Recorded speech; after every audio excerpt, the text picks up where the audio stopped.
Welcome to my latest case, The Secret of Shadow Ranch. To start, choose Junior or Senior Detective. If you're new to adventure games or need some help, choose Gameplay Overview. Dear Hannah, well, I made it to Shadow Ranch, but I'm afraid all is not well. The Raleighs, the people who own the ranch, have been called away on some kind of emergency. They had Dave Gregory, he's their foreman, pick me up at the airport. He gave me a phone number, told me to call the Raleighs at that number as soon as I got settled in, and refused to tell me anything else. In fact, he barely said 2 words to me the whole ride to the ranch. What's worse, Bess and George aren't here yet, which is very strange, because even though we had to take different flights, we figured we'd get into Phoenix at about the same time. Being here without them feels odd.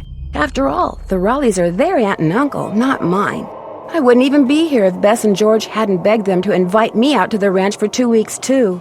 Until about 3 months ago, the Raleighs owned a clothing store. Bess said it was always their dream to sell the store and buy a cattle ranch. I hope they're okay, but frankly, as beautiful as Shadow Ranch is, I'm starting to get a bad feeling about this place. Love, Nancy.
That's not the right time. Must be broken.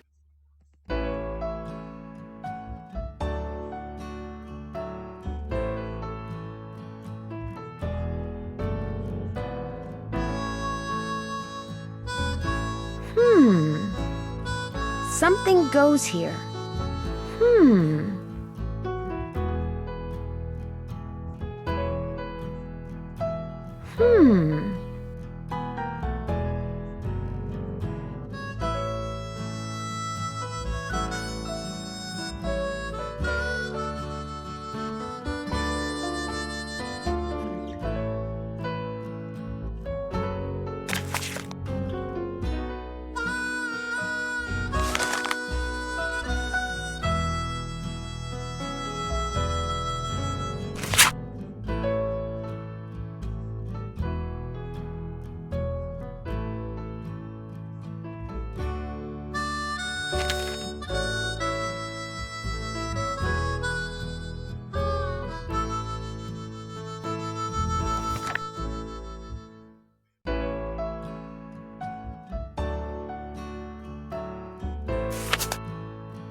Frances Humber. Wonder who she was.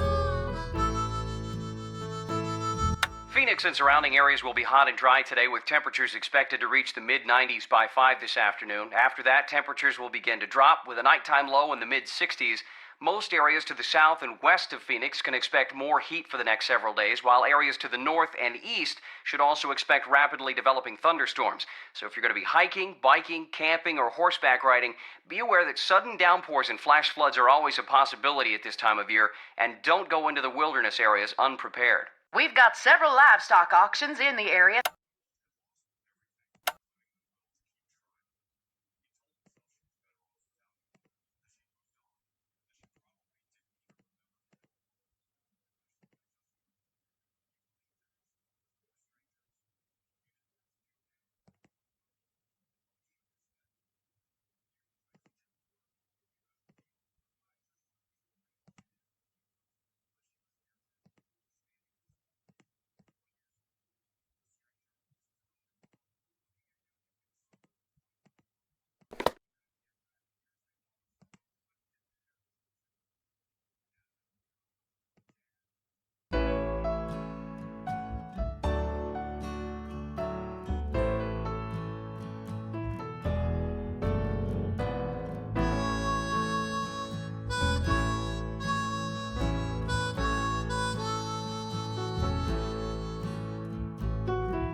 Hey, you must be Nancy.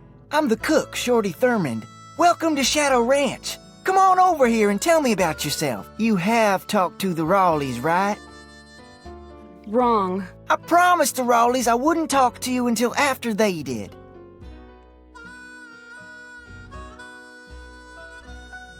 Why do you want to talk to me so badly? Do you have any idea how hard it is to have an interesting conversation with those two guys out there? It's impossible. So call the Rawleys, then come right back.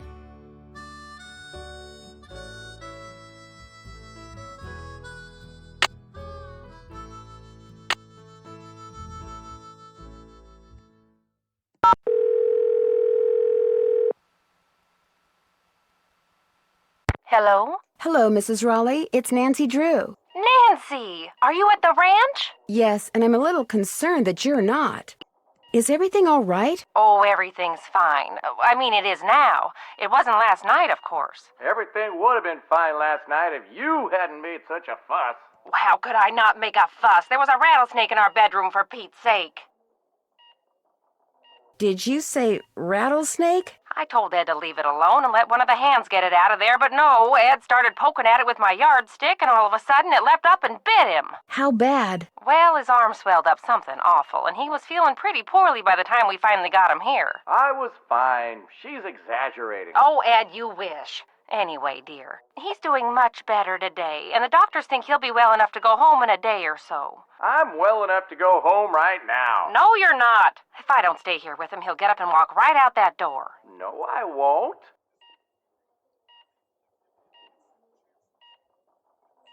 What can I do to help you? Oh, nothing, dear. Absolutely nothing. You just go get a horse from Tex. He's the head wrangler, and go riding to your heart's content.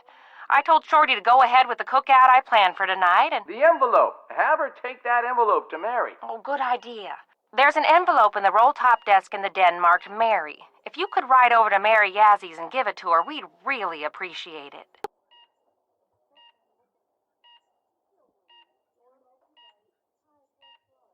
I'll do it right away. Did you say I'd have to ride there? Because of the way the roads are set up around here, it takes longer to drive to her place from the ranch than it does to get there on horseback. Dave will tell you how to get there. She's gonna have to get the key to the desk from him, too. Oh, that's right. I always lock the roll top. Dave has the key. Oh, dear. It seems like there was something else I wanted to tell you. The horse, Bet. Tell her about the phantom horse. Did he say phantom horse? Yes. You see, last night we...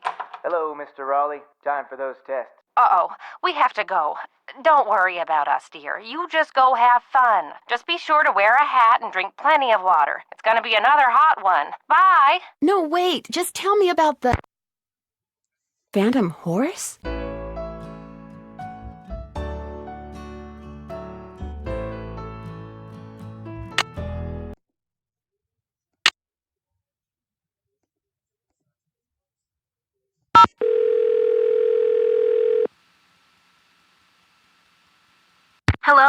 Hi, Bess, it's me. I'm at the ranch. Where are you guys? Omaha.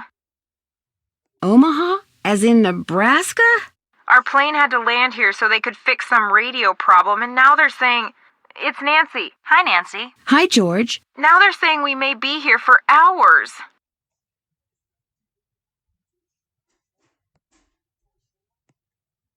Hours? You're kidding. Who knows what's really going on? Yeah, no one around here ever gives you a straight answer. So what's going on there? A lot. Last night, Uncle Ed and Aunt Bet found a rattlesnake in their room. Oh my gosh! Are they okay? Well, actually, it bit Uncle Ed. Is he all right?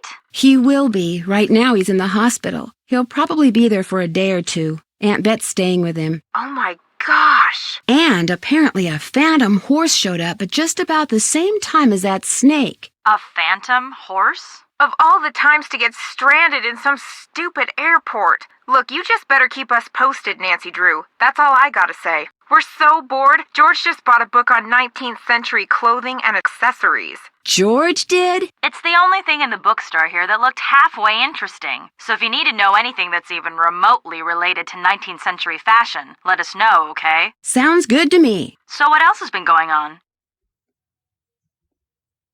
I'm not sure what I should do next. Take a look at the case notes you keep in your notepad. Maybe some of them will spark some ideas. How about some hints? Count us out. We're too bored. Our brains have grown weak and flaccid from lack of stimulation. Try Frank and Joe. They're used to being bored. There's a secret compartment at the back of the blanket chest in the den. Any hints as to how to open it? Those 3 holes must be some kind of lock. Maybe you need to find 3 square-bottomed keys. Figuring out which direction to turn each of them could be tricky, though. Take your time, Nancy. You'll figure it out. Yeah, the clock's not ticking on this one. That's it for now. 2 words, Nancy. Call us!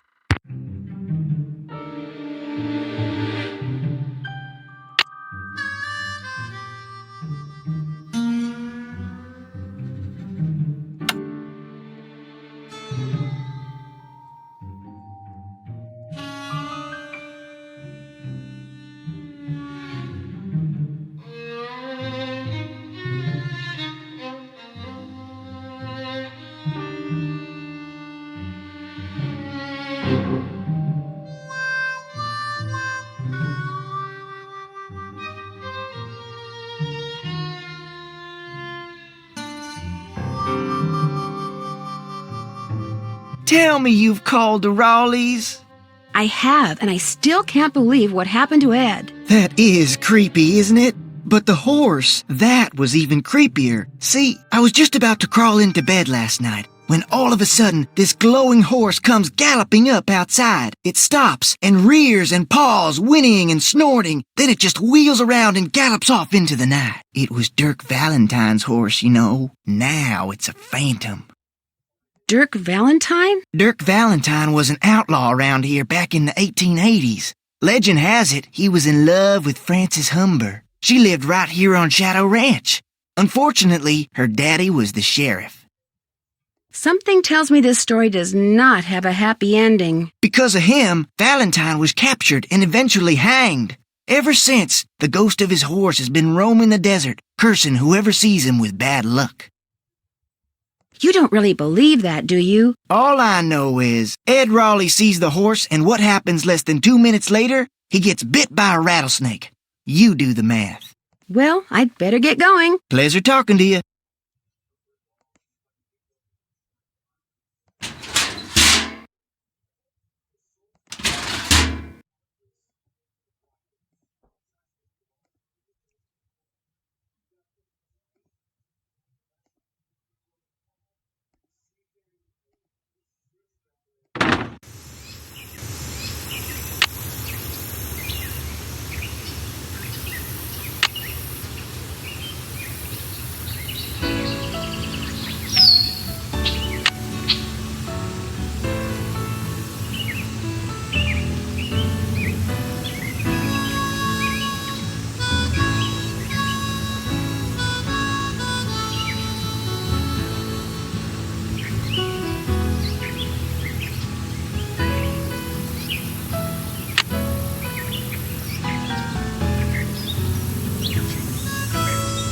You talked to the Raleighs?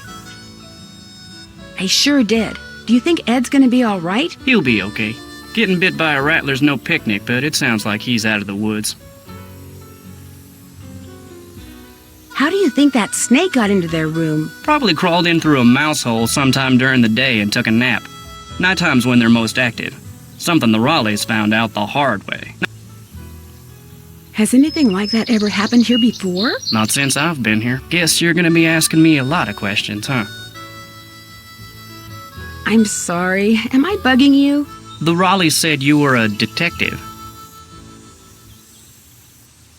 Amateur detective. It's just kind of a hobby. I'm gonna be honest with you, ma'am. We were short a couple hands to begin with, and now with the Raleighs gone and everybody on edge over what happened last night, well, this is not a good time to be visiting Shadow Ranch, that's all.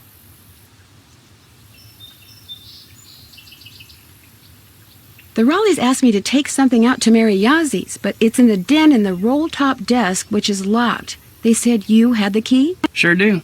They gave me their key ring at the hospital. Great, thanks. To get to Mary's shop, just follow the trail that goes northeast out of the corral. Can't miss it. And I should probably warn you, she doesn't like the Raleighs. Why not? No idea. Not really any of my business. I talked to my friends, Bess and George. Their plane's been delayed. They aren't sure when they're going to get here. Sorry to hear that. Well, to be honest, I'm not, really. Driving back and forth to the airport takes a lot of time, and time's one thing we're all running kind of short of around here. I'll let you get back to work. See you later.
Sounds like this Jane Nash person has it out for the Raleighs.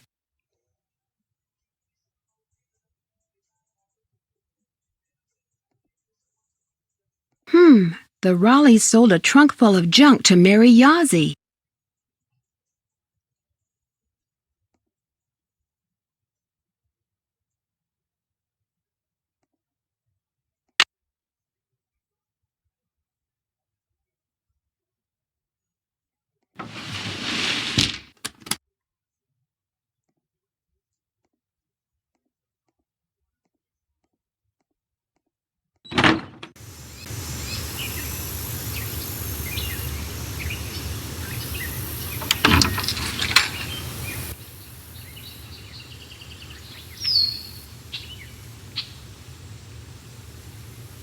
Well, hello there. You got some friends back there?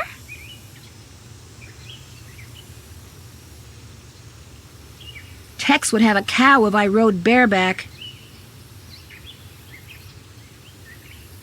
Hi there. You two aren't too shabby looking either.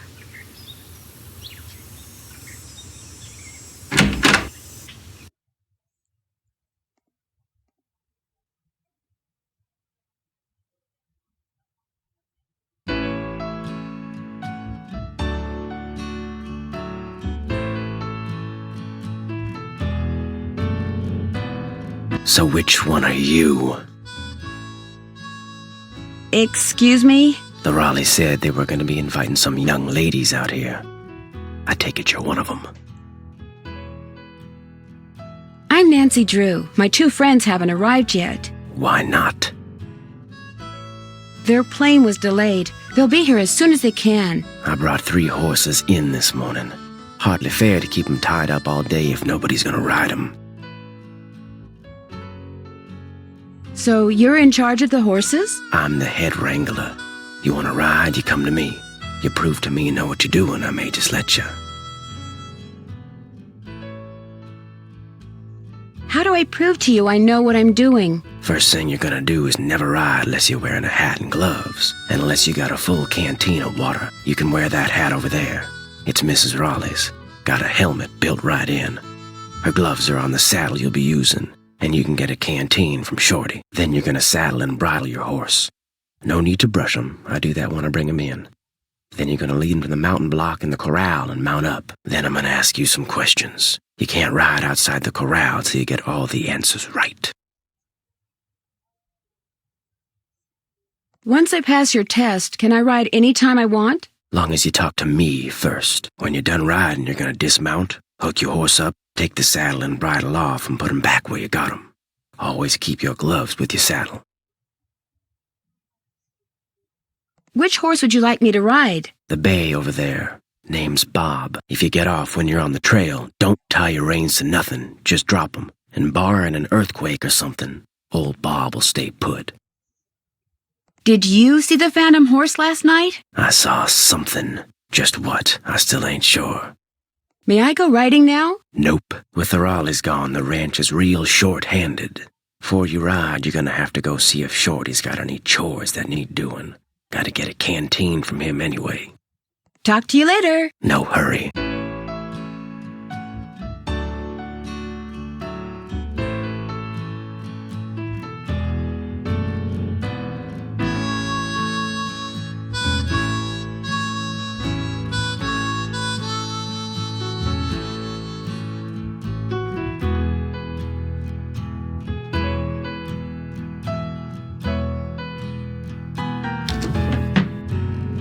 Better not go messing around in there.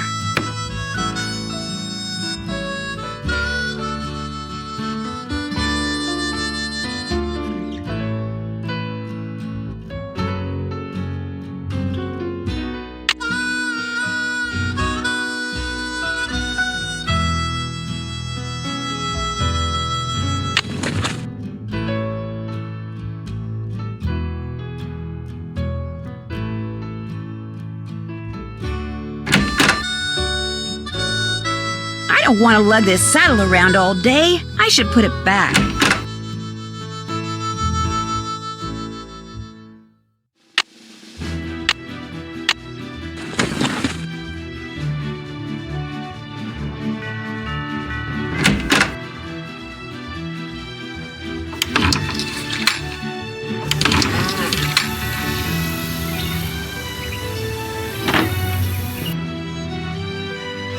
Hey there, Nancy. Man, I wish the Raleighs were here. Me too. It'll be nice to talk to them in person. I'm really looking forward to you and me sitting down and having a nice conversation, especially with all the weird stuff that's going on. I'm so busy getting all their chores done in addition to my own that I barely have time to talk to myself, let alone to you. Enough of me complaining. What's up? Tex said I should get a canteen from you and see if there are any chores you'd like me to do. Music to my ears. First thing you can do for me is go out to the garden and pick all the ripe vegetables. You know what ripe vegetables look like, don't you?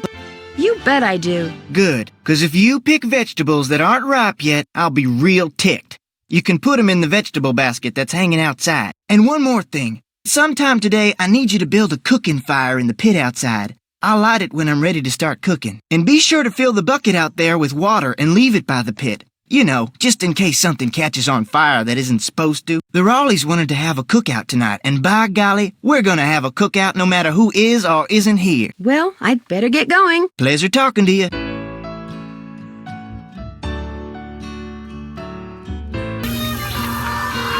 You talked to the Raleighs? I sure did. Do you think Ed's gonna be all right? He'll be okay. Getting bit by a rattler's no picnic, but it sounds like he's out of the woods. Shorty told me about the phantom horse that appeared just before it happened. Did you see it too? It was the strangest thing I've ever seen. Guess you're gonna be asking me a lot of questions, huh? I'm sorry. Am I bugging you? The Raleighs said you were a detective.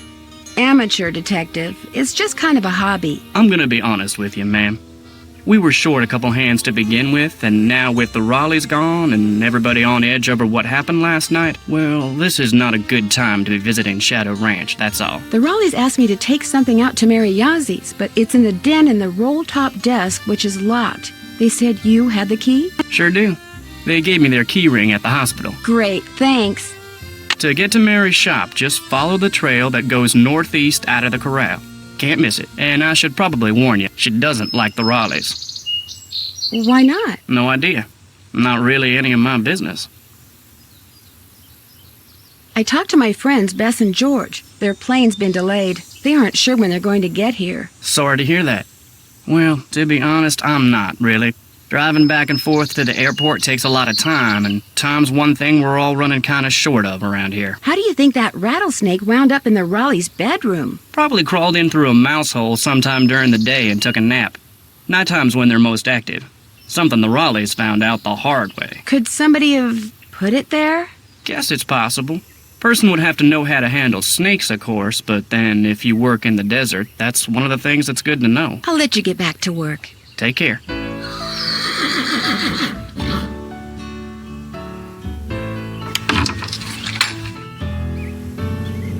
Well, hello there. Hi there. You two aren't too shabby looking either.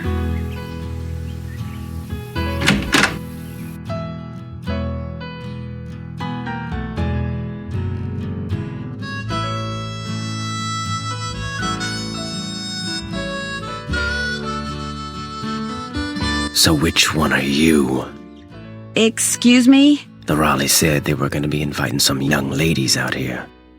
I take it you're one of them. Yes, I'm Nancy Drew. And you are? I'm the head wrangler. You want to ride, you come to me. You prove to me you know what you're doing, I may just let you. Did you see the phantom horse last night? I saw something. Just what? I still ain't sure. Now, if you want to ride, listen up. First thing you're gonna do is never ride unless you're wearing a hat and gloves. And unless you got a full canteen of water. You can wear that hat over there. It's Mrs. Raleigh's. Got a helmet built right in. Her gloves are on the saddle you'll be using. And you can get a canteen from Shorty. Then you're gonna saddle and bridle your horse. No need to brush him. I do that when I bring him in. Then you're gonna lead him to the mountain block in the corral and mount up. Then I'm gonna ask you some questions. You can't ride outside the corral till you get all the answers right. Once I pass your test, can I ride any time I want? Long as you talk to me first. When you're done riding, you're gonna dismount, hook your horse up, take the saddle and bridle off and put him back where you got him. Always keep your gloves with your saddle. Which horse would you like me to ride? The bay over there. Name's Bob. If you get off when you're on the trail, don't tie your reins to nothing. Just drop 'em. And barring an earthquake or something, old Bob will stay put. May I go riding now? Nope. With the Raleighs gone, the ranch is real short-handed. Before you ride, you're gonna have to go see if Shorty's got any chores that need doing. Gotta get a canteen from him anyway. Talk to you later. No hurry.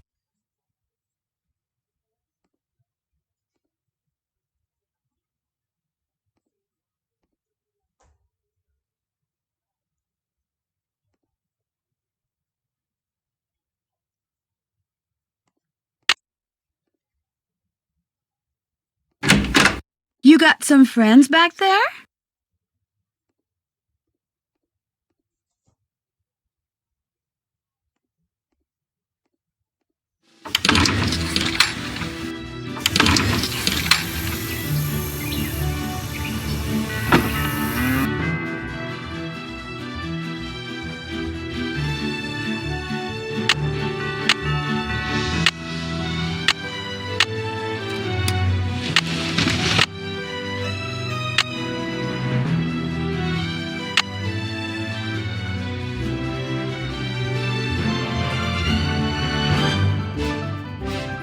Sounds like this Jane Nash person has it out for the Raleighs.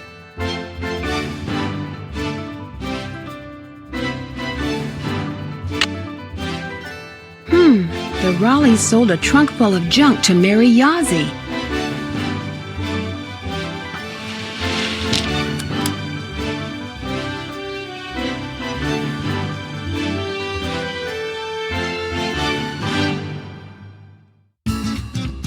Hey there, Nancy. Man, I wish the Raleighs were here. Me too. It'll be nice to talk to them in person. I'm really looking forward to you and me sitting down and having a nice conversation, especially with all the weird stuff that's going on. I'm so busy getting all their chores done in addition to my own that I barely have time to talk to myself, let alone to you. Enough of me complaining. What's up? Tex said I should get a canteen from you and see if there are any chores you'd like me to do. Music to my ears. First thing you can do for me is go out to the garden and pick all the ripe vegetables. You know what ripe vegetables look like, don't you? No, but don't worry, I'll find out. Good, because if you pick vegetables that aren't ripe yet, I'll be real ticked. You can put them in the vegetable basket that's hanging outside. And one more thing. Sometime today, I need you to build a cooking fire in the pit outside. I'll light it when I'm ready to start cooking. And be sure to fill the bucket out there with water and leave it by the pit. You know, just in case something catches on fire that isn't supposed to. The Raleighs wanted to have a cookout tonight, and by golly, we're gonna have a cookout no matter who is or isn't here. Well, I'd better get going. Don't be a stranger.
It's so hot, I should get these vegetables into Shorty right away.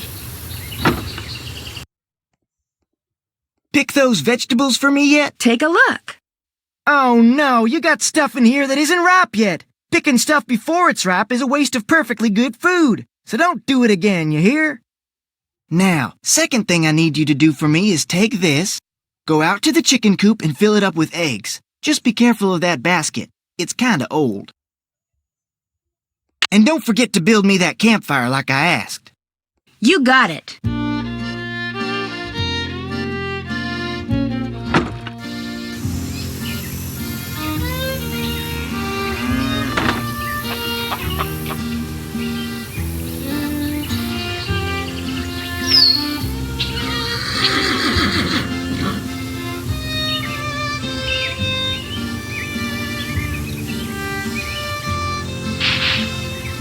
Oh, no! There's a hole in it.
There. Am I good or what?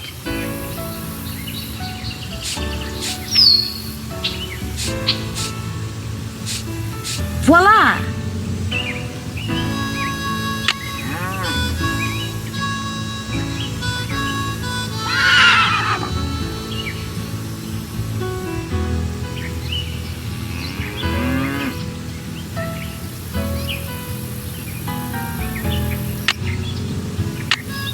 This is not the right time.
It's so hot, I should get these vegetables into Shorty right away.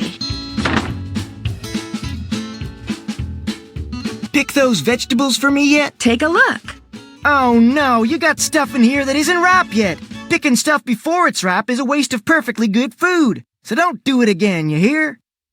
Now, second thing I need you to do for me is take this, go out to the chicken coop and fill it up with eggs. Just be careful of that basket. It's kinda old. And don't forget to build me that campfire like I asked. Right.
There.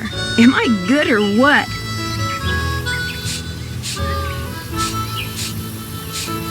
Voila!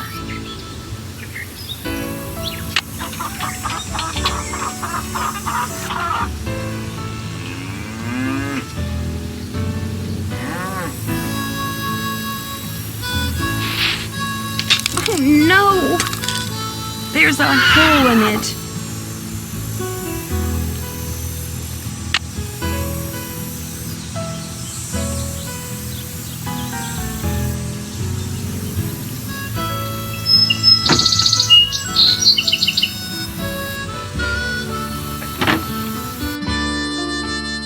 Got those eggs for me? Well, I need those eggs, Nancy.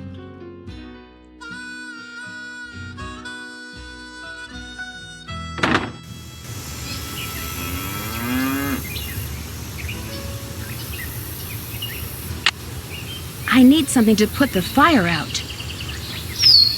Wonder who wrote this?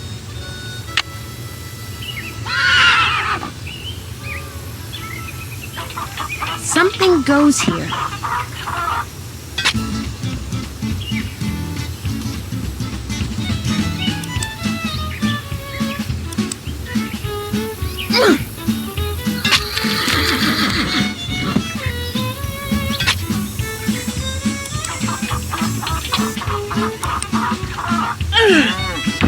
Rats! I was this close!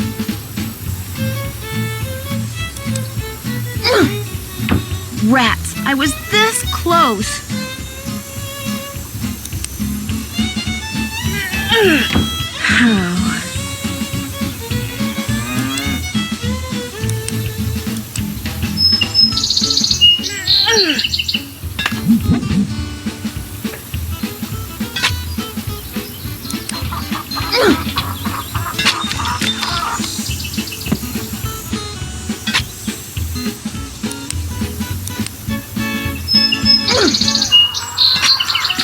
There, just call me Nancy Paul Bunyan Drew.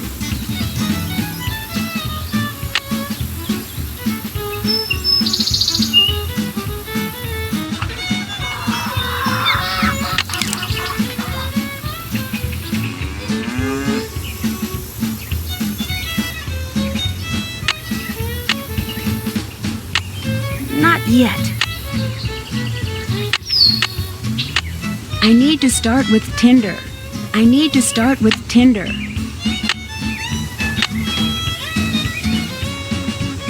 I need something to put the fire out.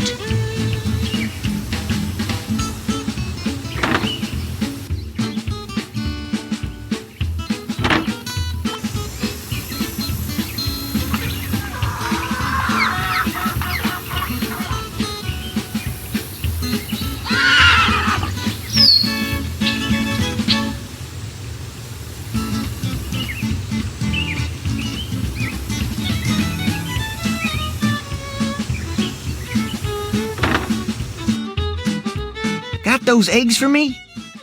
Well, I need those eggs, Nancy.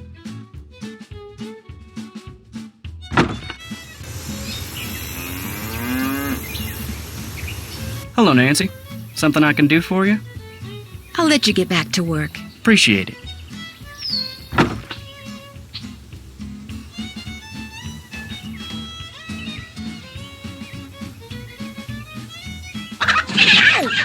Ow! Yikes! Maybe I'll come back when she's not in such a foul mood.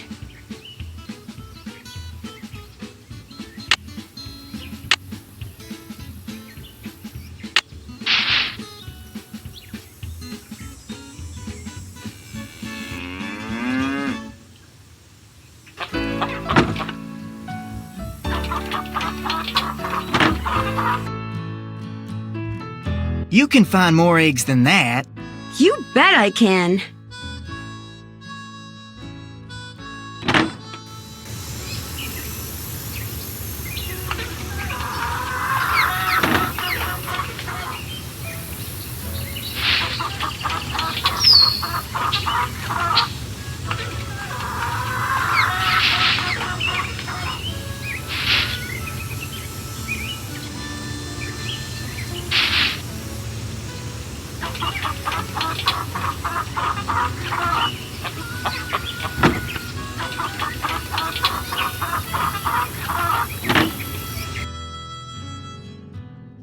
Got those eggs for me? Right here.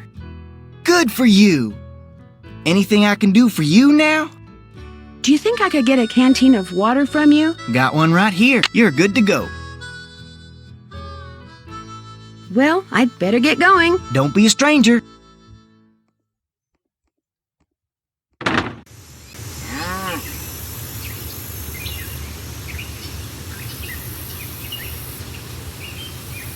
This must be where Shorty wants me to build a campfire. I need to start with tinder. Not yet.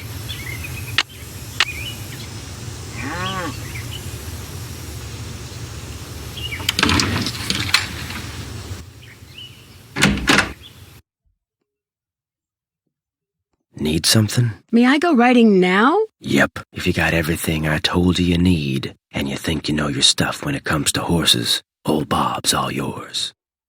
Talk to you later. No hurry.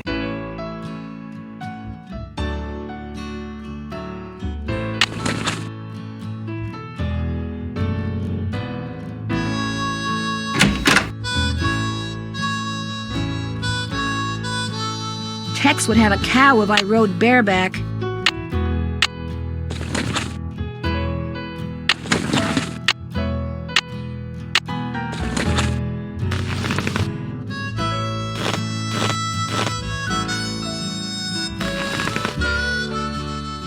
Come on, Bob.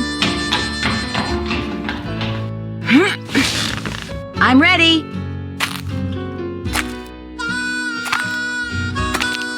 Ready for some questions? You bet. Where's a horse's hocks? On its back legs. That's 1 out of 10. Ask me something else. Where's a horse's frog? On the bottom of its hoof. 2 out of 10. Got a long way to go. Ask me something else. How tall is a horse that's 15 hands? 5 feet. 3 down, 7 to go. Ask me something else. Can you tell if a horse is colicking? It keeps lying down, then standing up. That's 4 right. Ask me something else. Tribe bred the first Appaloosas. The Nez Perce. That's 5. You're halfway there. Ask me something else. What part of a horse is most likely to be hurt when it founders?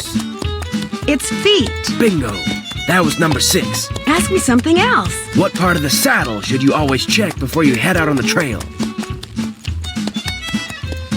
The cinch. 7 down. You're in the home stretch. Ask me something else. It's the difference between a bay and a chestnut. A bay has black points. 8 right. Just 2 to go. Ask me something else. What is a mule? The offspring of a female horse and a male donkey. This here's your final question. I'm ready. What kind of a horse is a Paso Fino? A gaited horse. Well, you answered all the questions right. And I can tell by the way you sit you ain't gonna go falling off for no good reason. So you're free to ride outside the corral. Just don't go galloping all over the place. 'Cause if you bring old Bob back all hot and sweaty, you can kiss your cowgirl days at Shadow Ranch goodbye.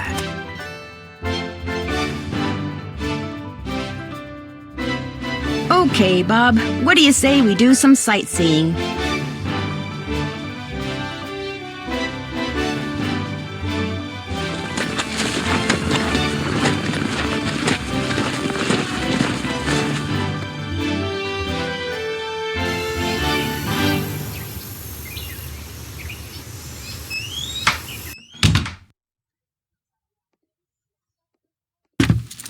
That trunk looks really old. Something goes here. Hi, can I help you? Hi, are you Mary Yazzie? That's me. I didn't hear a car. Did you hike in or come by horse? Bob brought me. He's a horse. My name's Nancy. So where are you staying? Shadow Ranch. I heard what happened last night. Tough break for the Raleighs. Getting that place going has been a real struggle for them. So you know the Raleighs? Their property line starts where the back of this store ends. We've talked many times. Here, I have something for you. Bet wanted me to give you this. Great. I want to buy a small piece of property from them. It must be their response. Bad news? They rejected my offer. Well, I guess that's that. But as long as you're here, look around. All the jewelry you see, all the rugs, the beadwork, the pottery, they were all made by local artists, including yours truly. So if you want to know something, especially if you want to know how much something is, just ask. Is that old trunk over there the one you bought from the Raleighs? Yeah, they didn't want much for it, so I took it off their hands. Problem is, I still don't know what's in it because I can't figure out how to open it. Have you asked the Raleighs about it? They were no help, although they did offer to buy it back from me. I just told them to keep looking for a way to get it open. It was great talking to you. Thanks for stopping by. What a beautiful horse.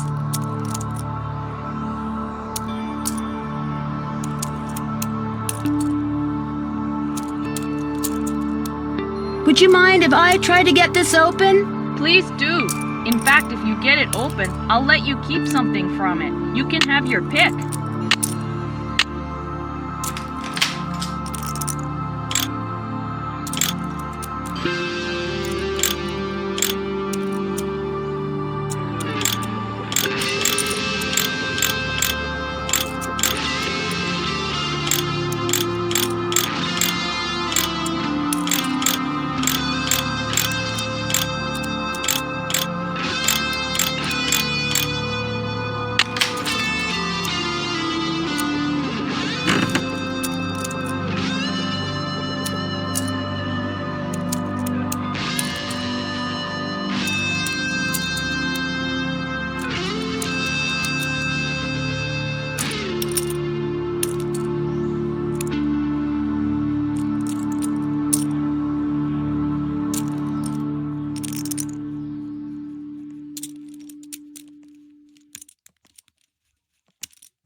Tuning forks. Cool.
broken or something.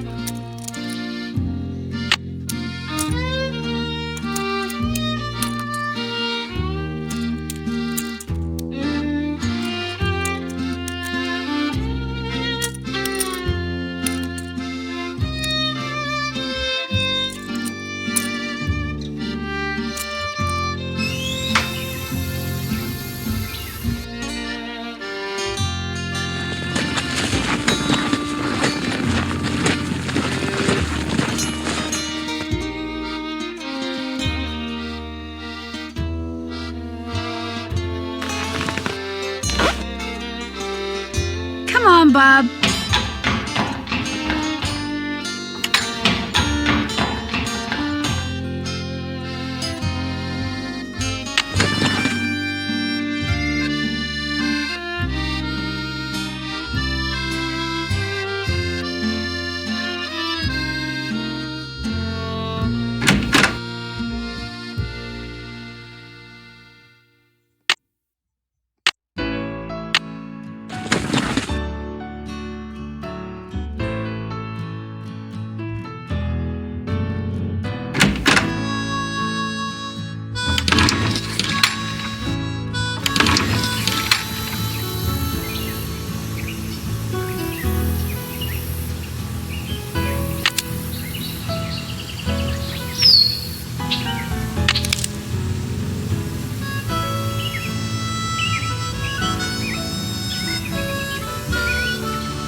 Bank robbers?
July 4th, 1882. Got sworn in as sheriff. It was the 4th, so it's like all them celebrations was for me, which of course they weren't. Francis thought up a song and played it on the piano for me. I forget how it went, but it was purty. I'm lucky to have her for a daughter. Hereford Shoup come by with a plant he brung from New York, which he calls Harrison's Yellow. Looked right dead to me, but Francis planted it out back and give it some water, and already it looks to be on the mend. She's 17 and can read and write good and knows her numbers. Hereford's thinking to marry her, but I said she ain't of that mind yet.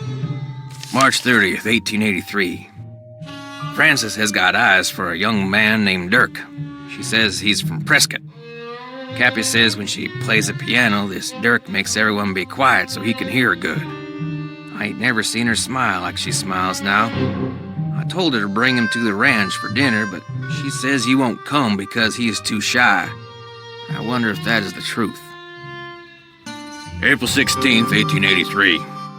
Got a letter from the sheriff over in Phoenix about this Dirk Valentine, who's wanted for robbing 2 banks in a stagecoach. The picture with the letter looked just like Dirk, who Francis is sweet on. When I showed her the picture, she got tearful and run off. Now, Dirk is gone, and she won't say nothing about where he went. August 2nd, 1883. Dirk Valentine is robbing banks and coaches and trains all over the territory.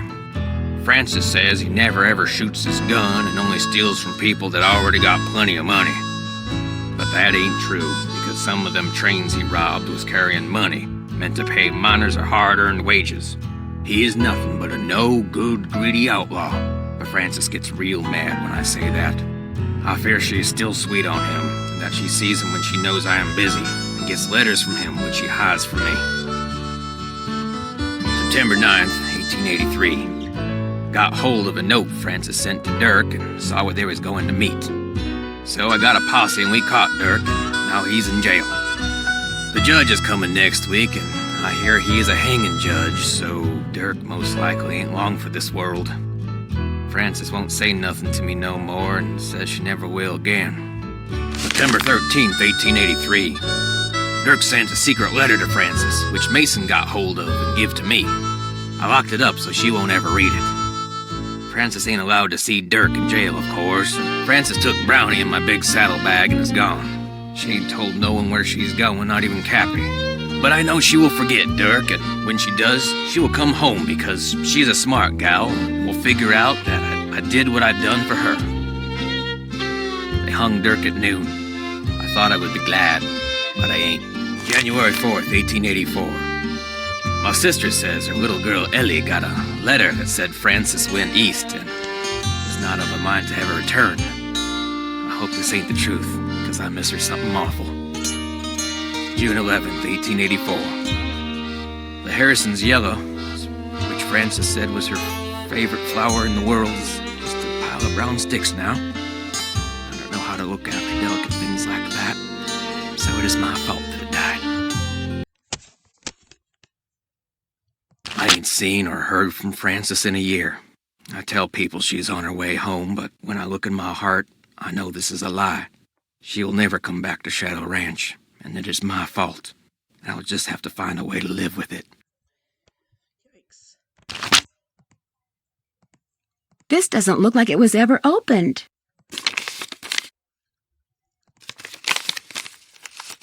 As usual, things did not work out like I planned. Just when I get everything fixed just right for you to go looking for the thing I hid for you, I go and get myself arrested.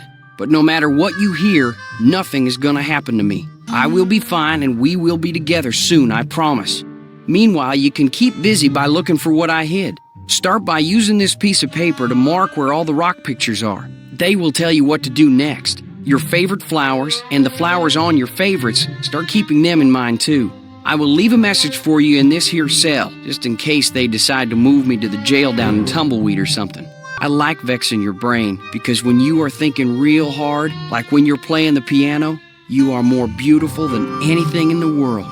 I am sure to be out of here before you find my treasure, but in case I am not, know that it is all yours, and that you are more precious to me than 10,000 treasures put together. 9, 12, 15, 22, 5, 25, 15, 21. Dirk. P.S. I do not and never will hold what your father did to me against you.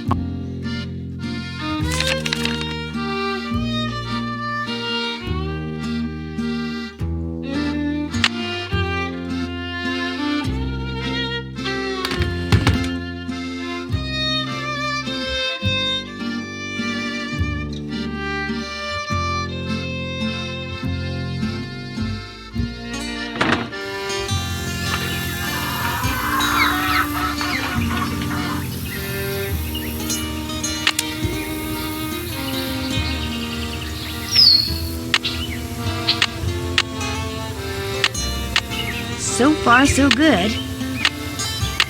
I need more kindling. I need more kindling.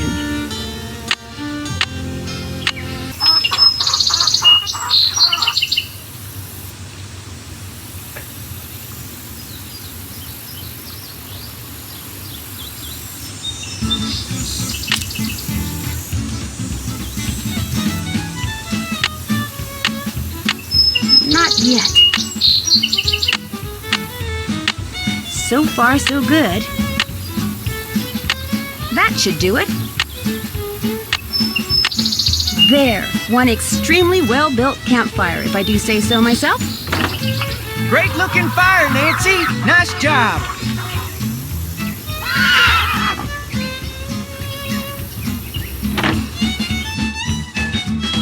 Miss Nancy, how may I be of service? Have you ever met Mary Yazzie? Course, nice lady. I mean, for the most part. Gets real unfriendly when the subject of the Rowleys comes up.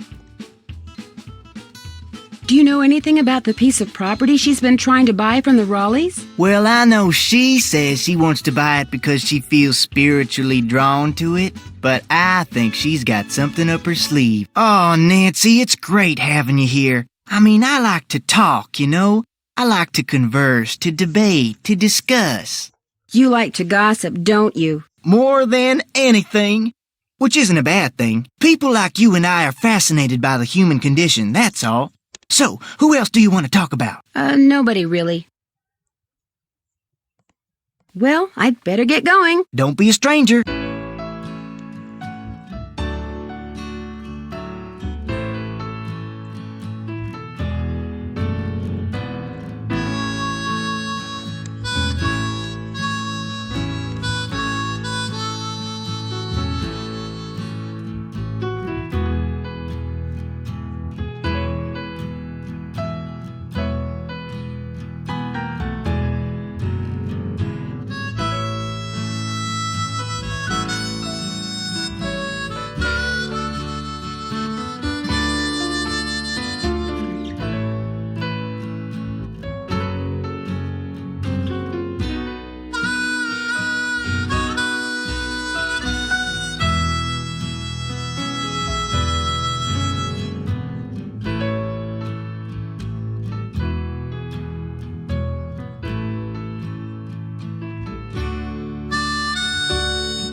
Hello, Nancy.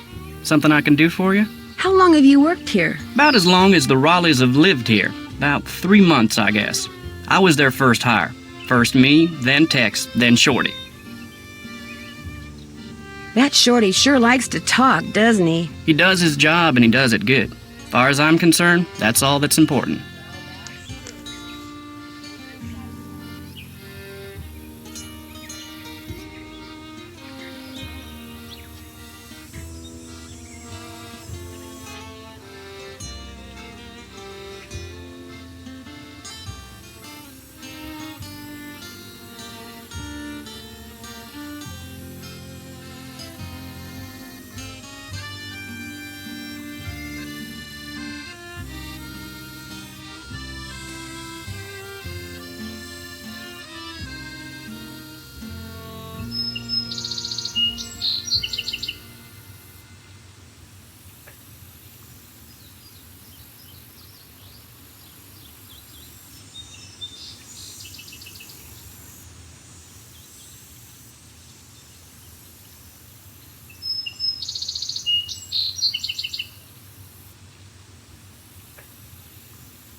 I'll let you get back to work. Appreciate it.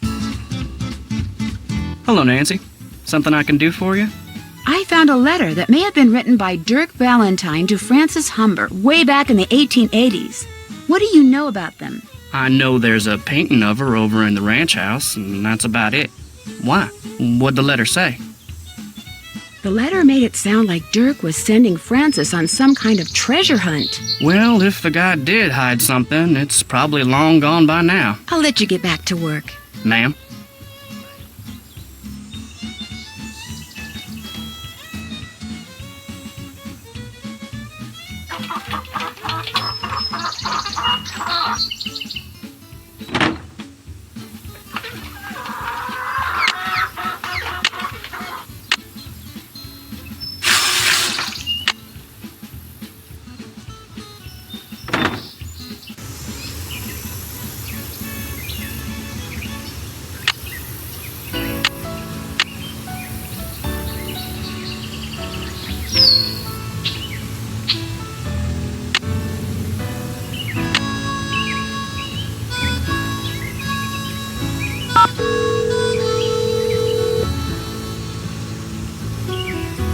What is it this time?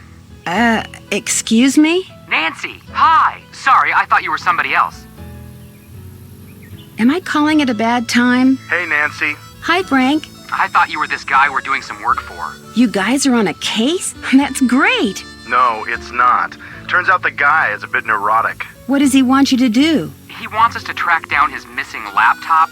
He left it in a restaurant. Only he keeps calling us. Yeah, like every 2 minutes. He's become a real nuisance. Maybe you should just quit. Can't.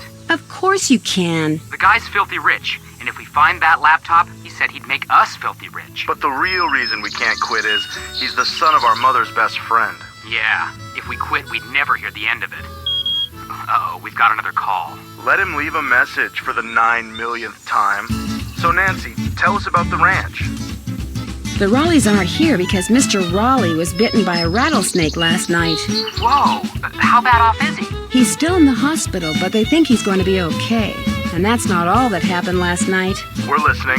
Apparently, this glowing horse came running up to the ranch house, caused everybody to go rushing out to look, then went racing off into the night. Sounds to me like someone was using that phantom horse to divert attention. Just what I was thinking. Someone put that snake in the Raleigh's bedroom, knowing no one would see them because all eyes were on the horse. Glowing horses? Rattlesnakes? Somebody sure went to a lot of trouble, which can only mean one thing. Something big's at stake here. I'd love to see what's inside this old trunk at Mary's, but I need a hint when it comes to opening it. Just do what you did to open that blanket chest. The trick is knowing how far and in what direction to turn each key. I'll bet that hearts and doves and initial stuff that's carved in the trunk is the real key. You've got a trunk that probably dates back to the Old West, and a carving that suggests romance. Sometimes the only way to book some answers is to call an expert.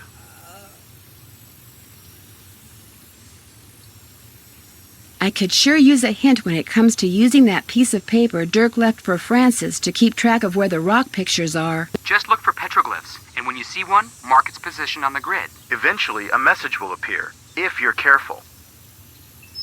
I've got an idea what the person or persons behind the phantom horse is after. Let's hear it. Well, I have reason to believe that an outlaw named Dirk Valentine hid something very valuable around here for his girlfriend Frances Humber back in the 1880s. And you think it's still there? After more than 100 years? I'm pretty sure Frances never found it. How many people know about this treasure? That's hard to say. I mean, if I'm right, the person responsible for all the weirdness around here is probably not going to admit that he or she knows anything about it. Like you said before, person or persons. For all you know, everybody there but the Raleighs could be in on it. Trust no one. Catch you later. Adios. Happy trails.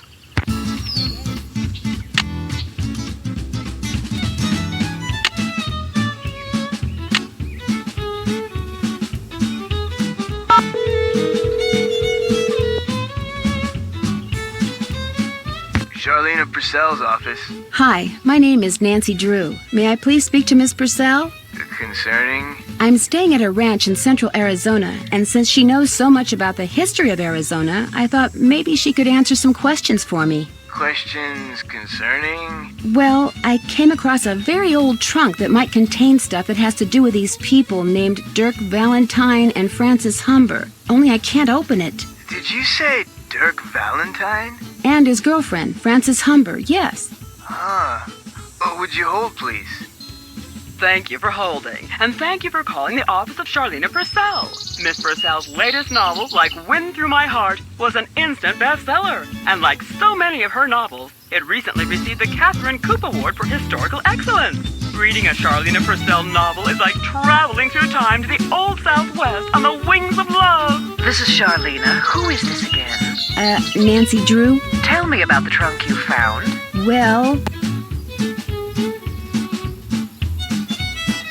the lock seems to have something to do with this image that's engraved on the trunk right above it. Describe the image. It's this kind of abstract design made up of hearts and doves and the initials EH and AH. EH would be Eldridge Humber and AH would be Abigail Humber, Francis Humber's grandparents. The picture no doubt commemorates their wedding day, which was April 9th, 1811. Those numbers must have something to do with the directions in which those wrenches need to be pointing. I'm afraid I wouldn't know. In the course of my research, I've only read about the trunks Merrill and Eldridge Humber handcrafted. I've never actually opened one. However, I've been running across fascinating tidbits concerning the Humber family and stashing them away for years. When I have enough tidbits stashed away, I may well write a book about them. Then you'd probably be very interested to know what's in this trunk. Yes, I would. And since I've helped you, or tried to, it's only fair that you help me, don't you think? Sure, I'll keep you posted. Did I mention that I'm staying at Shadow Ranch? This just gets better and better. I'll tell my assistant to put your calls through immediately. By the way, why are you so interested in the Humbers? Knowing more about them and what happened in the past may help me figure out something that's going on in the present. I'm kind of a detective. That makes two of us. I'll be waiting to hear from you.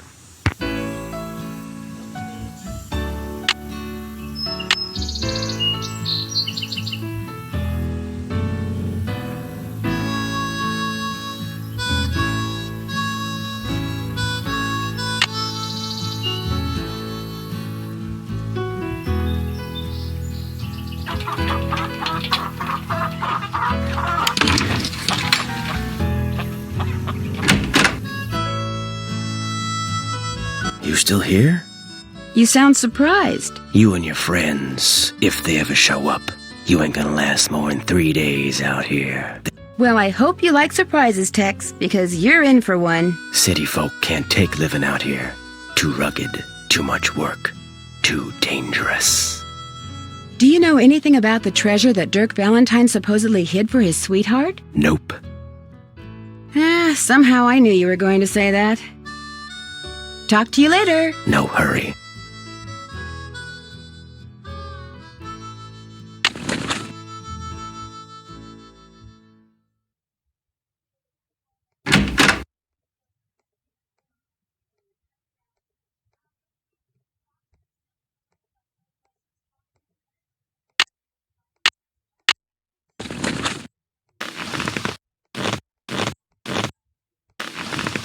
Come on, Bob. Good boy.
I got the trunk open. Great, thank you. Go ahead and take something from it. You deserve a reward. A pan.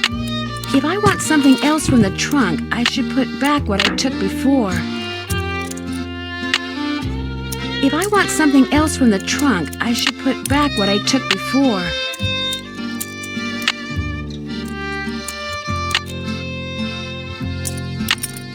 I wonder how you open this.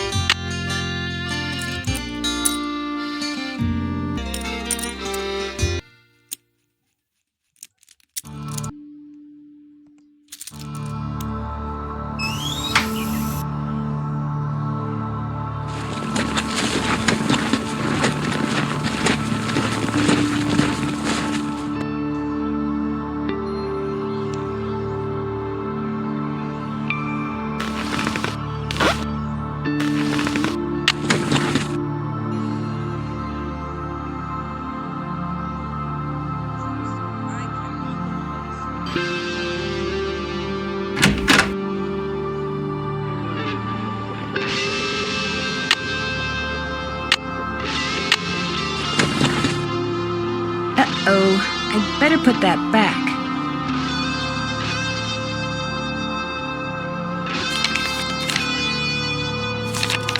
Oh my gosh, Jane Nash is Tex's sister.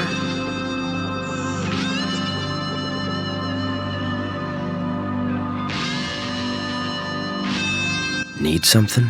I understand you have a sister named Jane Nash. So what if I do? I found a pretty nasty letter from someone named Jane Nash in the Raleigh's desk. That don't mean it was my sister. Hey, you've been snooping, haven't you? In the Raleigh stuff? In my stuff?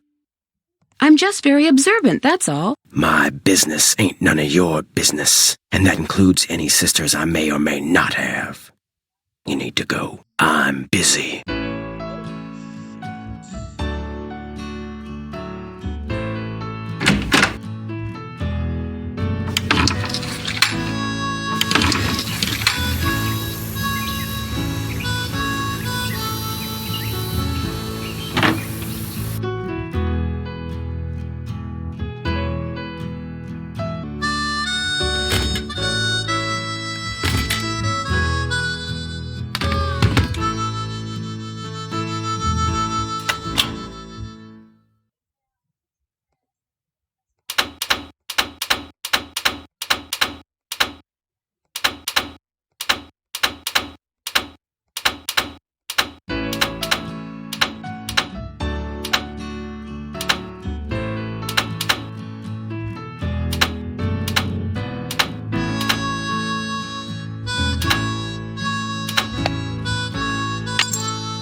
Come on, Bob.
I wonder how you open this. Bingo! F.H. Francis Humber?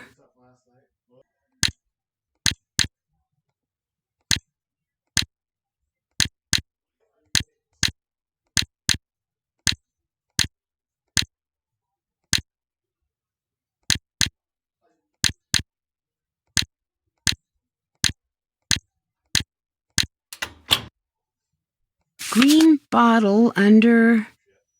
wonder what that means.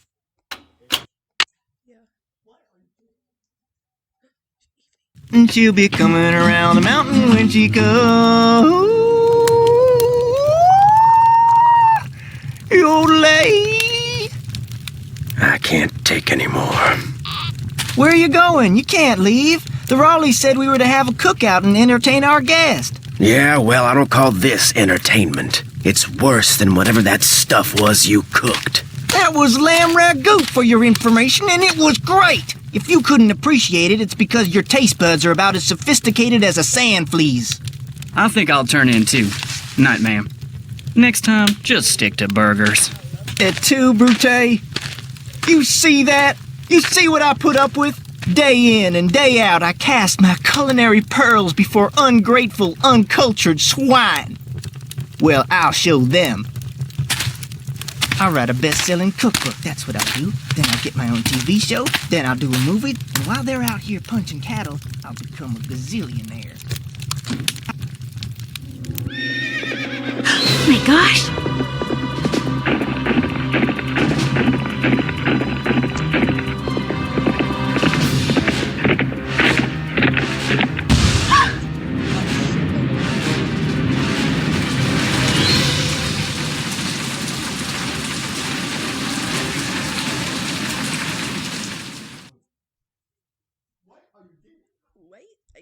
And you say this happened right after that phantom horse showed up again?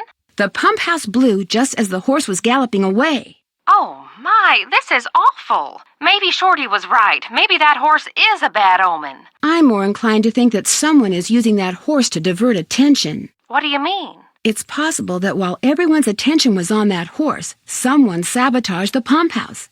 Why on earth would someone sabotage the pump house?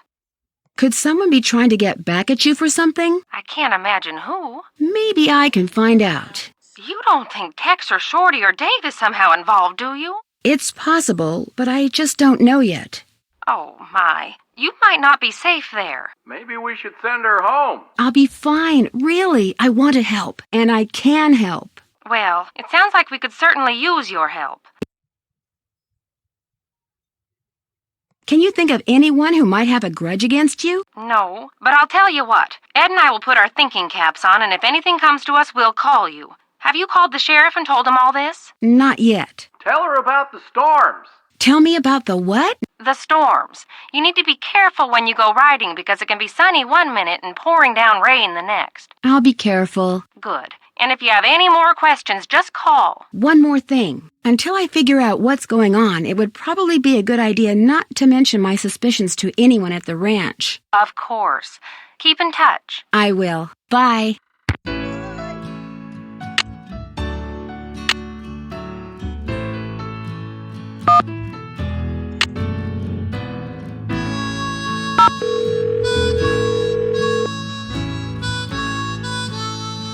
Hernandez. Hi, are you the sheriff? Yes, ma'am. My name is Nancy Drew. I'm staying at Shadow Ranch. Oh, yeah? I spent a good part of last night out there.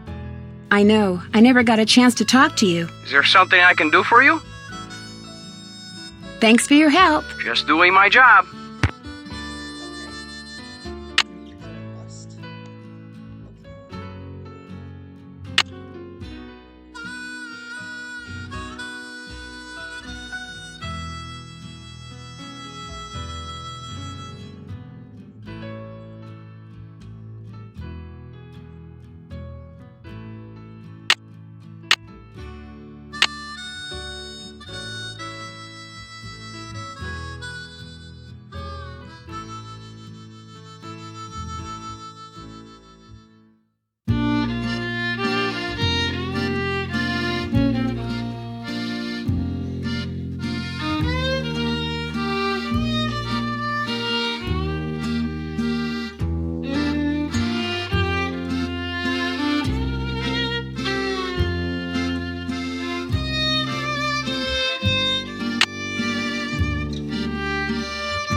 Mineral deposits?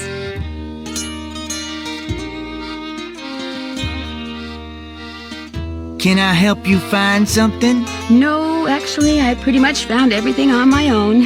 For your information, I got those maps because I was hoping there might be a long-lost gold mine or two around here. But like most of my get-rich-quick ideas, it didn't pan out. Apparently, there's no gold left in them thar hills, or silver, or copper, or anything else. Now, I don't ever want to catch you in my stuff again. Yes? I'd like to apologize. Just proves we're birds of a feather. I've been known to go poking through other people's stuff myself. Got any chores you want me to do? Do exactly what you did for me yesterday, and I'll be forever grateful.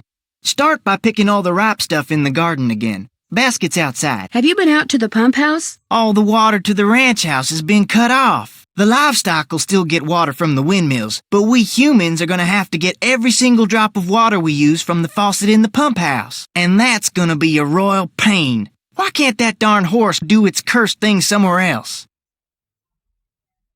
You really think what happened to the pump house was the result of bad luck? I saw the pipe. It was rusted through. That's why it burst. That and bad vibes from that equine banshee. Well, I'd better get going. Don't be a stranger.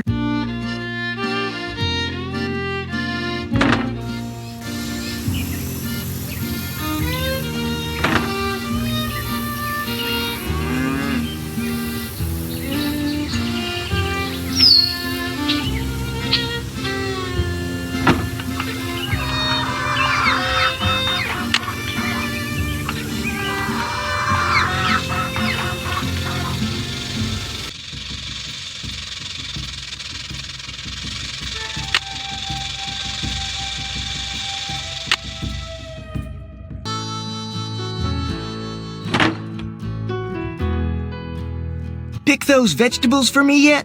Not yet. I need those vegetables, Nancy. There's a rattlesnake.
It's so hot, I should get these vegetables into Shorty right away.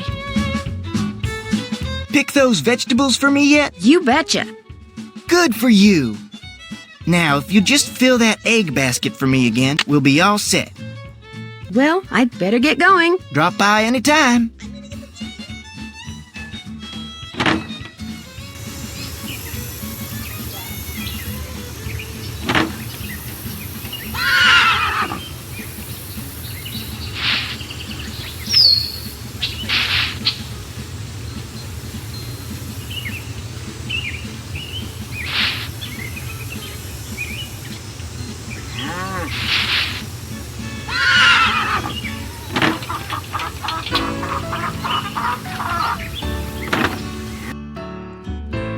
Got those eggs for me? Right here.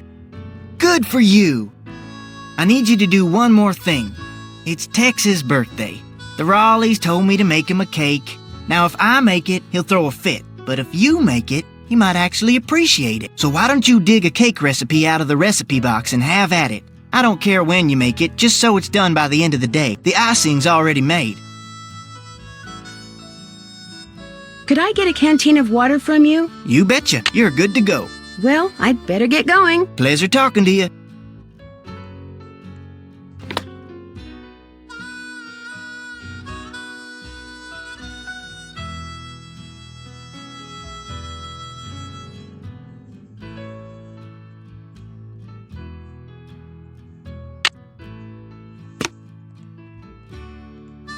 First thing I'll need to make that cake is a mixing bowl.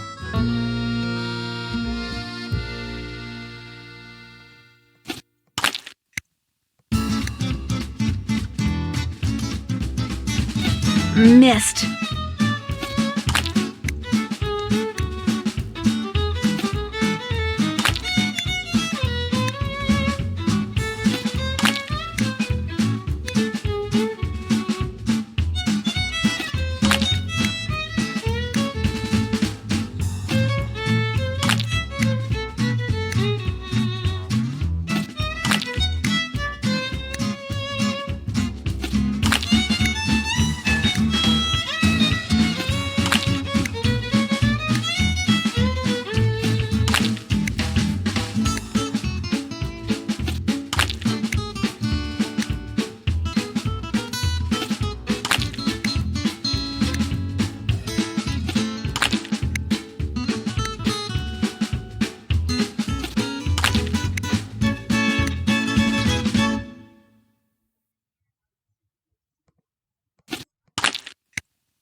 Perfect. Maybe I should try a little, just to be sure. I should put that icing Shorty made on it.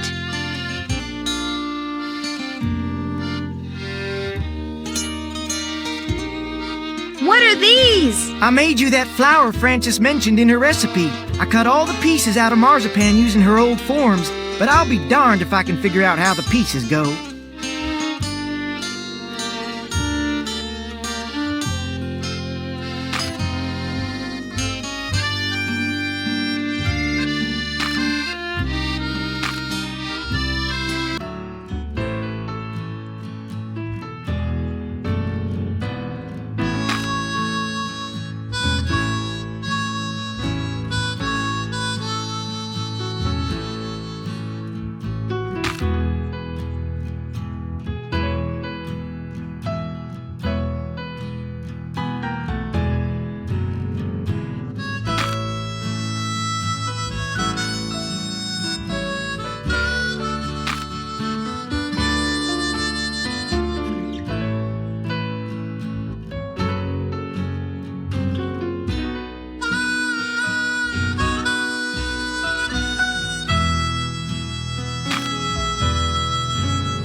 It's a tulip. What's this?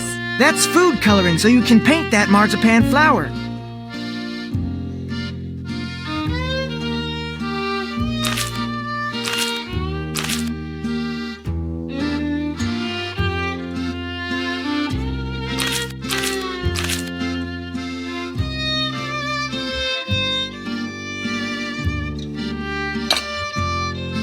Miss Nancy, how may I be of service? Well, I'd better get going. Come back soon.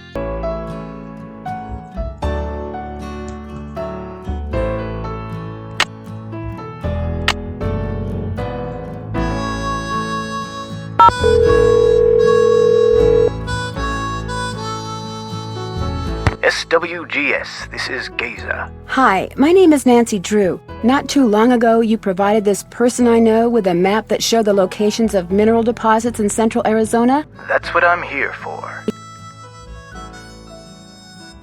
Is it unusual for an ordinary citizen to request a map like that? Depends on which map it was. The number on it was PUB893A. Publication 893 Alpha. Let me get it on my screen here. Yeah, that's a map somebody'd use if they wanted to go prospecting in their spare time. What's this person's name? Shorty Thurmond? Shorty Thurmond. Yep, there he is. According to my notes, he'd just started a job in the Shadow Mountain area and figured he'd go looking for gold on his off hours. You keep notes on all the calls you get? In a bureaucracy like this one, you never know. When something goes south and fingers start pointing, it's always good to have your side of the story all nice and documented. Do your notes say anything else? Apparently, this Shorty person asked me if I knew anything about Dirk Valentine's treasure. Really? Do you remember what he said? As I recall, he'd heard a rumor that some outlaw had buried some kind of treasure near Shadow Mountain. He thought it might be in an old mine shaft or something. And what did you tell him? Nothing. I didn't know anything about it. Well, thank you, Gaza. No problem. What did you say your name was again? Nancy... Drew. Nancy Drew. Asked a lot of questions. Didn't buy any maps. But she really appreciated your taking the time to talk to her. Be sure to put that in your notes too, okay? Got it. Goodbye, Miss Drew. Bye. Miss Nancy, how may I be of service? Well, I'd better get going. Come back soon.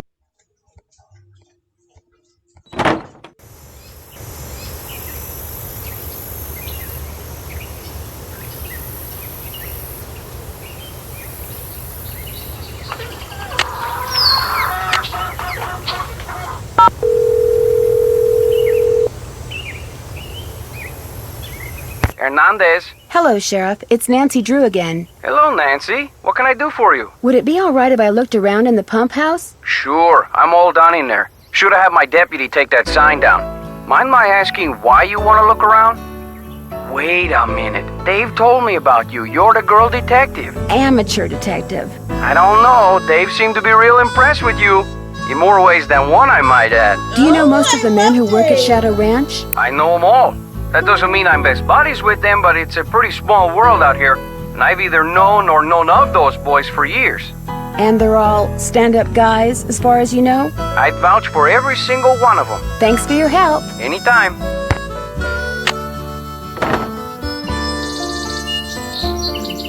Looks like the pipe was pretty badly corroded.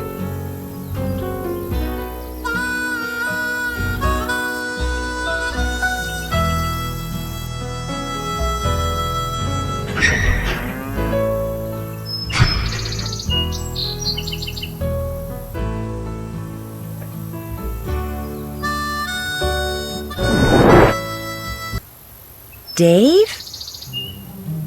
Well, where did you come from? Where did you come from? Well, see, I'm looking for Dirk Valentine's treasure.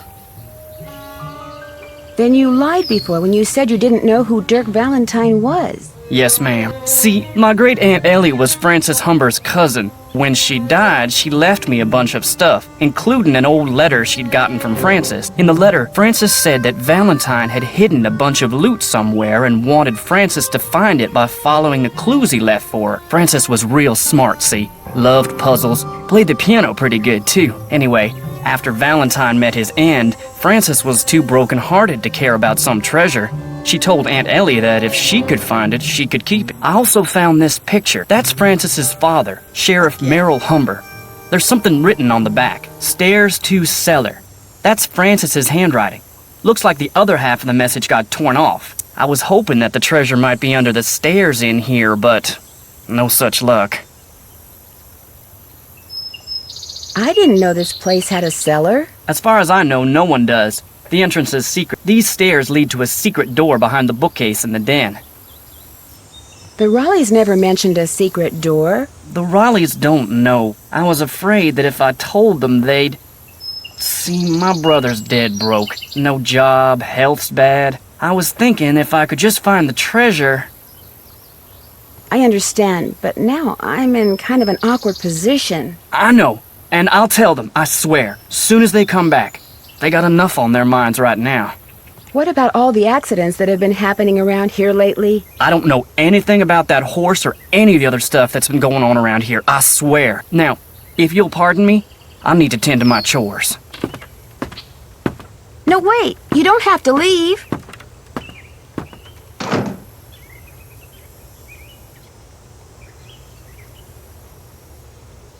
Acid. Wonder what somebody's been using that for. The fucking pipe.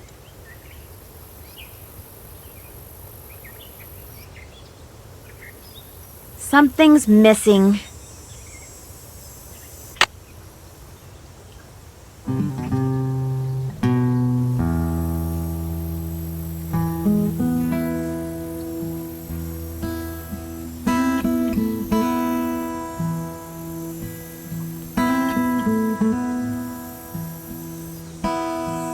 Looks like I'm back in the den.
Hello, Nancy.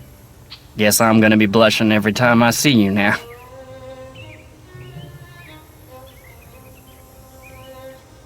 Because of that cellar thing, you don't have to be embarrassed, as long as you level with the Raleighs like you said you would.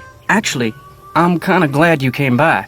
Something I need you to do for me, if you wouldn't mind. You bet. This chicken coop's been a thorn in my side ever since I got here. The wire I need to fix the hole in the fence was supposed to be delivered today.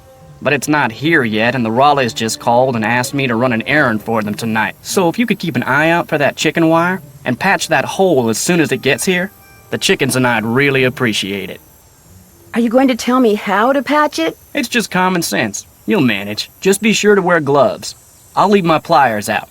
If you have to do it at night, that's okay. There should be plenty of moonlight. You'll be able to see fine. Just make sure it gets done, because if it doesn't, the coyotes are going to have themselves one heck of a banquet, and you're going to be in a lot of hot water. No problem. Now, is there something I can do for you? May I see that letter you said Frances Humber wrote to your great-aunt? Sure, got it right here.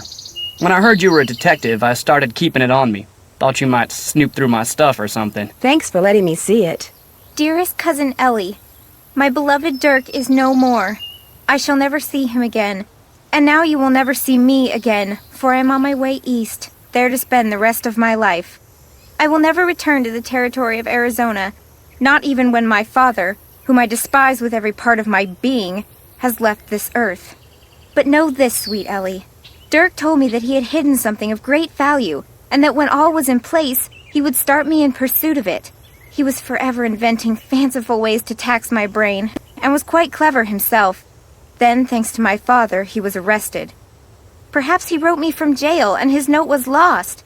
Or perhaps he grew to hate me. But he never told me how to find what he had hidden, and I am too heartsick to care.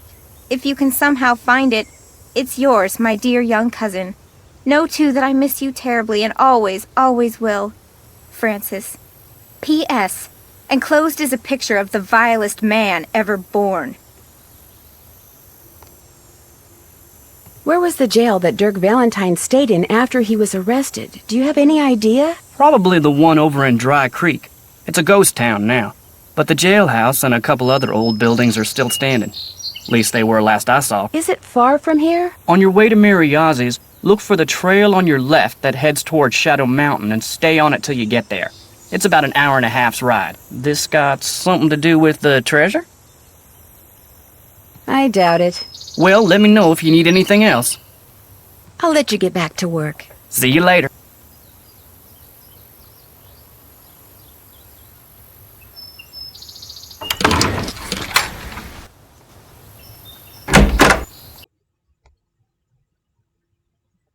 Not that my family's any of your concern, but my sister did work for the Raleighs, back in Phoenix.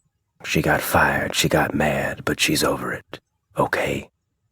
Why didn't you tell me that before? 'Cause it makes me look bad. I figured no one'd ever find out, and when you did, I just got all flustered like. So all the bad stuff that's been going on around here, it's not because you're helping her get back at the Raleighs for letting her go? Fact is, my sister can be kind of a flake. I'd have probably fired her too. Has anyone tried going after that phantom horse when it appears? Nope. Always something else going on. Like Ed Raleigh getting snake bit, or the pump house blowing up. Plus, that horse is fast. Probably couldn't catch it anyway. Is it okay if I go riding? Nope. Feed the chickens and the horses in the corral first. Could be fatal if you mess up, so don't. Talk to you later. No hurry.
You two aren't too shabby looking either.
something? May I go riding now? Old Bob's all yours. I set up some barrels and a sawhorse so you can do some barrel racing and practice roping. Whenever you're out there, I'll watch you and time you. If you get good enough, like, say, you get your time below 10 seconds, and if you can lasso the sawhorse, like, say, 4 times out of 5, I'll give you your very own lariat. You can practice as much as you want, whenever you want. Just don't go walking off with my rope, 'cause I'll be watching. Talk to you later. If you last that long.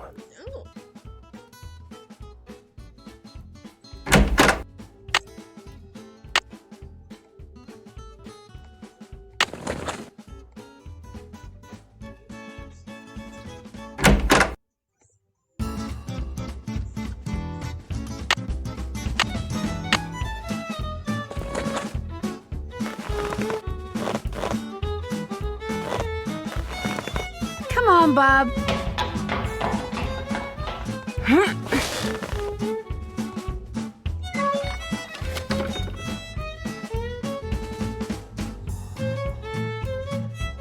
That looks like Mary Yazzie.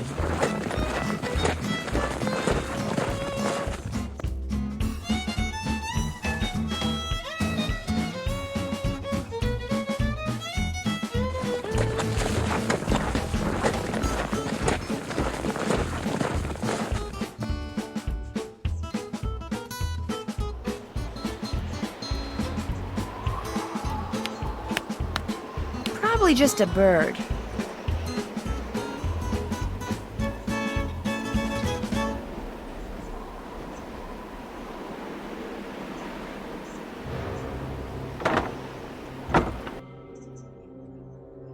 Yikes! The walls in there look like they could fall down any second. It's locked. So much for finding out what Dirk left in the cell for Francis.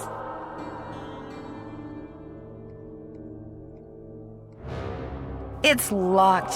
So much for finding out what Dirk left in the cell for Francis. Yikes! The walls in there look like they could fall down any second.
Hi, can I help you with something? Is that you riding that beautiful Palomino in the picture over there? That's my horse Banner. I train him myself. You train horses? Just on the side. Someday I'd like to do it professionally, but it would take money to get started, and money is one thing I'm not very good at making. I won something that looks like a token when I played that game over there. What is it? They actually used those for something back in the 1880s, but I don't know what. Are there many petroglyphs around here? If you take the trail to Cougar Bend, there are hundreds. A lot of them were probably made by the Anasazi. They lived in the area until about 700 years ago, when they just suddenly picked up and left. I saw you riding earlier near Shadow Ranch. Do you ride around there a lot? You're mistaken. Shadow Ranch is private property. I never ride there. You must have seen somebody else. Whoever I saw was riding a palomino that looked just like yours. I'm telling you, it wasn't me. So don't go telling people you saw me trespassing, because you didn't. Excuse me. I can't talk right now. Sorry.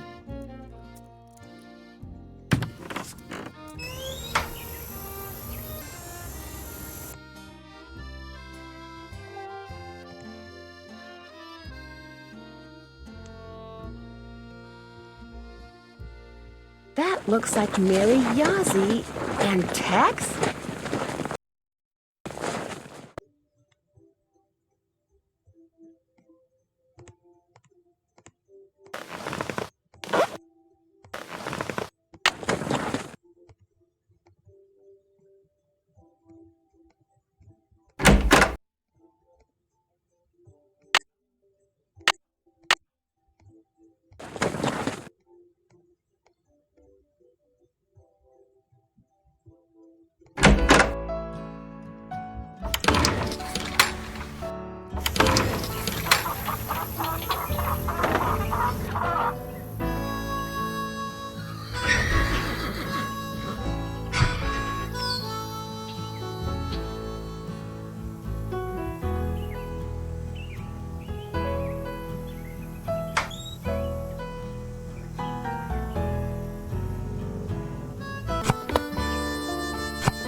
There's something inside.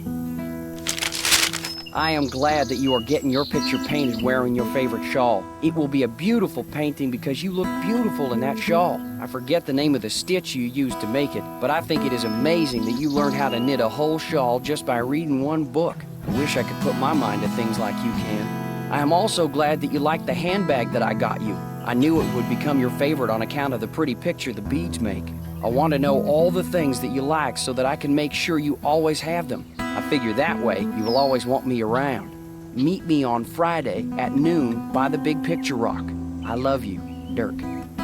Remember when we were in Cappy's eating the crackers he orders special from California, and you said that from then on the crackers would be your favorite because they would always remind you of me? Well, I met a trader yesterday who had a whole wagon full of them, and I bought you 4 tins. I also bought a rock from him because this rock has been polished to show a picture that looks just like the landscape by one of our meeting places. He called it an agate and said that the picture was made by nature, but it looks so real I can hardly believe it. I am thinking of a way to surprise you with it because it is as special as you are. I will meet you Tuesday at 3 by the 3-armed cactus. Your father has people watching for me all over the county. I guess you got some of your smartness from him. I love you, Dirk. I still don't know how you got a whole cake out to our last meeting place like you did, but it was the best thing I ever ate. And the prettiest, too, what with that fancy flower you put on it. Now I think it is the best cake recipe in the world, too. But nothing is as good as getting a letter from you. Whenever I see a flower like the one on your favorite letter paper, I think of you. I only steal from people who have plenty of money to begin with and deserve to be robbed, but if I could start over, I would forget about them and be a rancher or a farmer or miner or shopkeeper or whatever you wanted me to be, just so we could always be together. Be at Charlie's grave at sunset this Thursday. I love you, Dirk.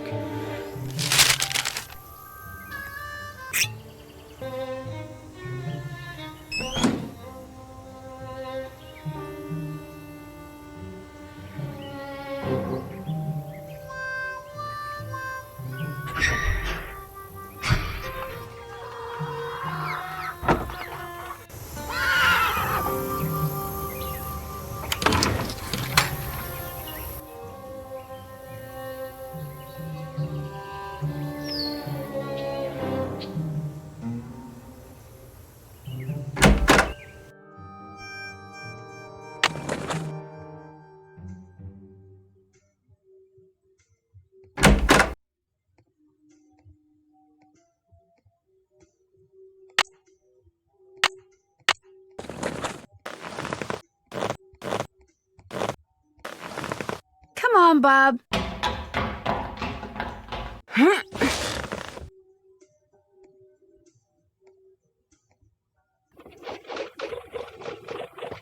Gotcha!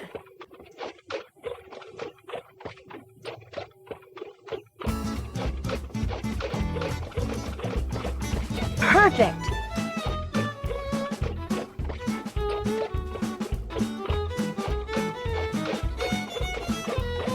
Gotcha!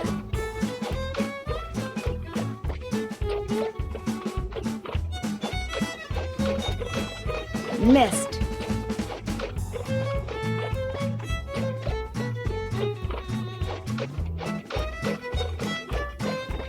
Yes! 4 out of 5. Congratulations.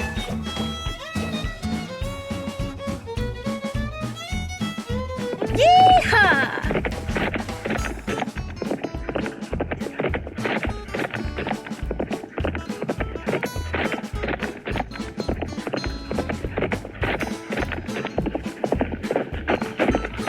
10.5. Start over. Here we go! Ugh.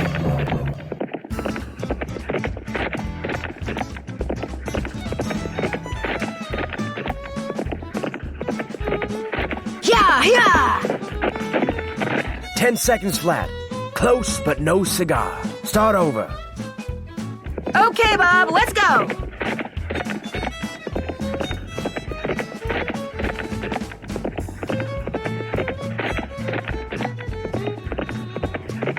Yeah! 9.5. How about that? You did it. All right! Now I can get my own lariat. I did the barrel race in under 10 seconds and roped the sawhorse 4 out of 5 times. Do I get a lariat? Yep, here you go. I'm kinda surprised at you. Why? Figured you'd be good for some laughs out there. You weren't. But there's still hope. This little vacation of yours ain't over with yet. I'm pretty sure I saw Mary Yazzie riding on ranch property. Have you ever seen her riding around here? Nope. When I asked her about it, she denied it, adamantly. Was she hurting anything? Defacing rocks? Setting fires? Threatening some endangered species? No. I wouldn't worry about it. Did I see you and Mary Yazzie riding together? Me and Mary Yazzie? Course not. Why, I ain't said more than 10 words to her since I got here. You're imagining things. May I go riding again? Yep. Talk to you later. If you last that long.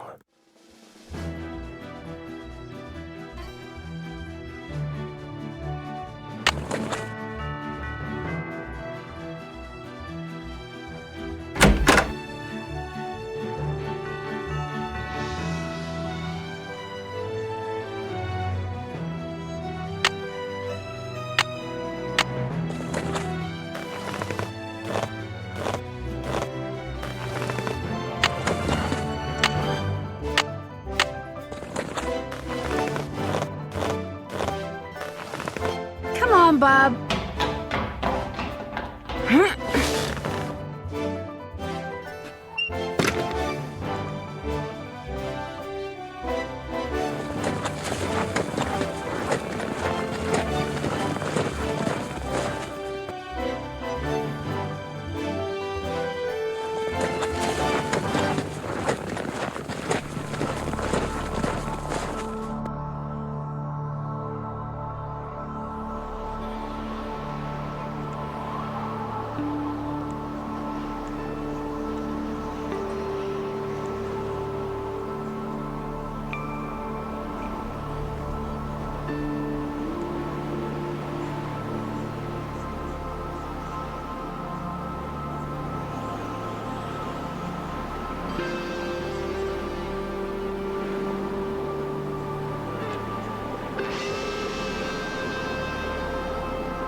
I'm getting that definite feeling I'm not alone.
Hi, can I help you with something?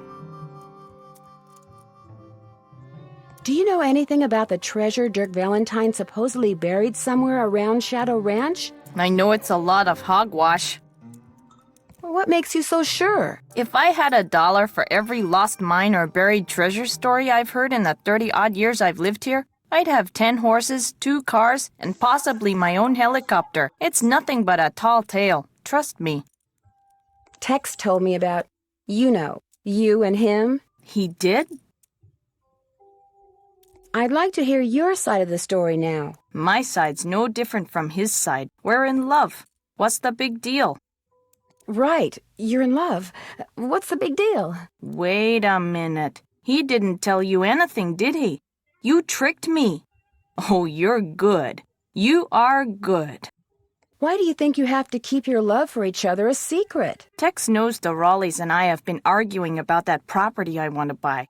He's afraid if the Raleighs find out about us, they'll think he's collaborating with the enemy and fire him. The Raleighs wouldn't do that. I think the real reason Tex wants to keep it a secret is because he's got this rough, tough loner thing going. I think the idea of changing his image scares him. Knowing Tex, that does make sense. Anyway, Tex and I are in love. We tried to keep it a secret, and we blew it. You know, for a city slicker, you got a lot of country smarts. Why are you so interested in buying that property from the Raleighs? There's a whole bunch of petrified wood on it.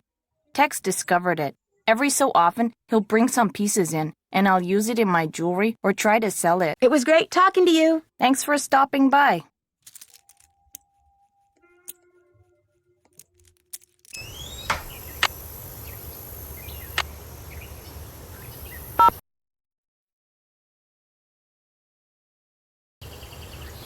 Hernandez. Hello, Sheriff. It's Nancy Drew again. Hello, Nancy. What can I do for you? I noticed that you put a lock on one of the buildings in the ghost town. Yeah, the support beams in there are about to go. I was afraid some dumb tourist would knock into one of them and bring the thing down, and I'd wind up having to dig them out. If I'm real careful, do you think I could have the combination?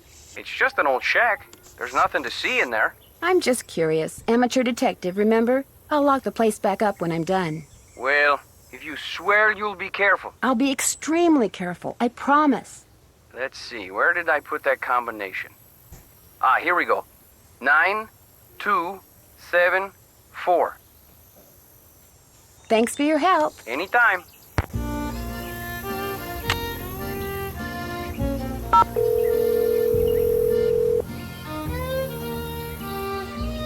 Hello? Where are you guys? You've got to get out here. I saw the Phantom Horse last night. You know what we saw last night? The inside of a motel room in St. Louis.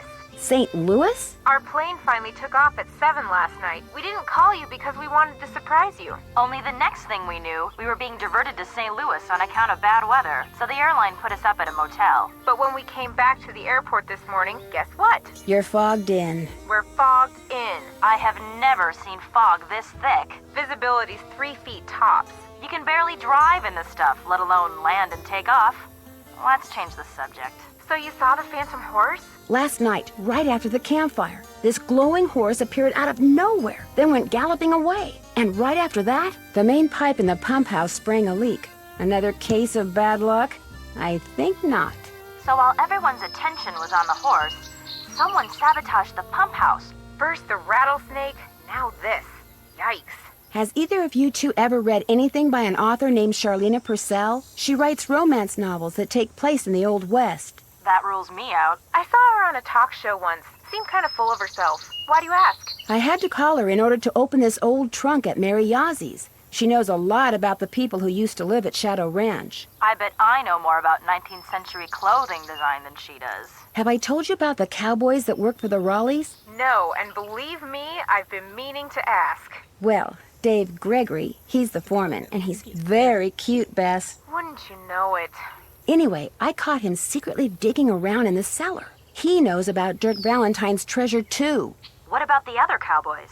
Tex Britton, the head wrangler, the Raleighs fired his sister when they lived in Phoenix. At first, he denied it. Then when he finally admitted it, he said he lied because he knew the truth makes him look bad. Yeah, it makes him look like he's been sabotaging stuff at the ranch to help his sister get back at Aunt Bet and Uncle Ed. He says that's not true, that he doesn't even blame the Raleighs for firing her. Words are cheap, Nan. Keep an eye on him.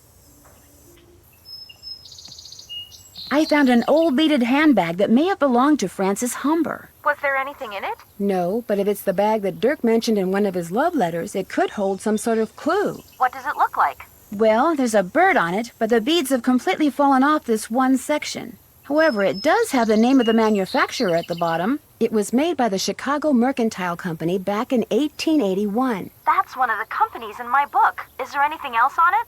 Yeah, some kind of number. HB3941. Maybe that's what bead pattern it is. There's a bunch of phone numbers in this book. Maybe we can track down the pattern for you. That'd be great. Like I said, it could be pretty important, especially if the part that's missing turns out to have something to do with flowers. We'll get right on it. I could sure use a hint when it comes to using that piece of paper Dirk left for Francis to keep track of where the rock pictures are. Whenever you see a petroglyph, just click on the grid, and 2 letters that mark its place on the grid will appear below. Just make sure that where you click on the grid corresponds as closely as possible to the position of that particular petroglyph out in the desert. If you're careful, pretty soon all those letters will spell out a message. That's it for now. Have fun. Wish you were here. Kidding.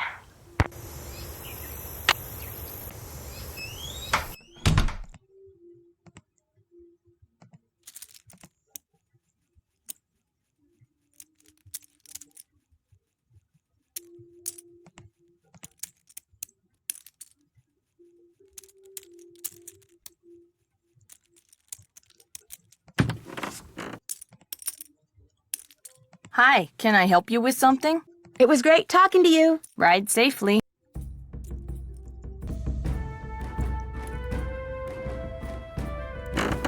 That wasn't there before.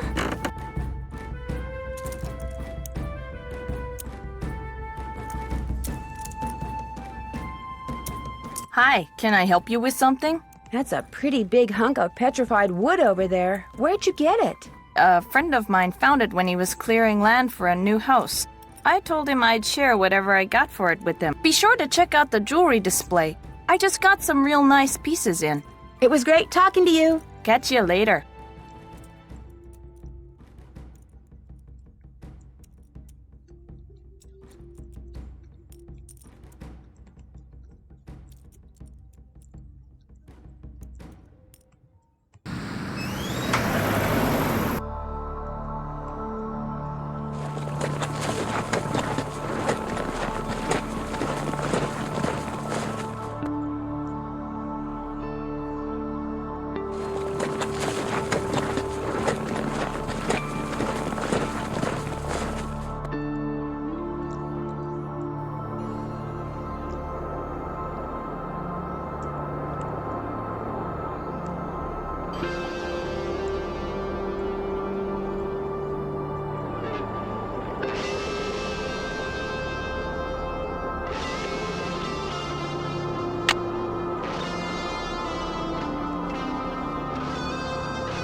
I need a rope.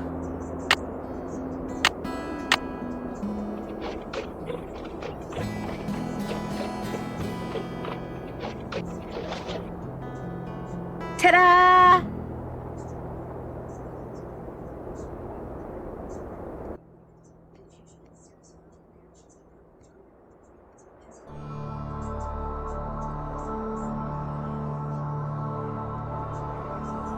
I can't get my map out now. I'll just remember the petroglyphs I see and check my map later.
Beneath Cappy's keys, Pappy's name, please.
Heck, why walk when I can ride?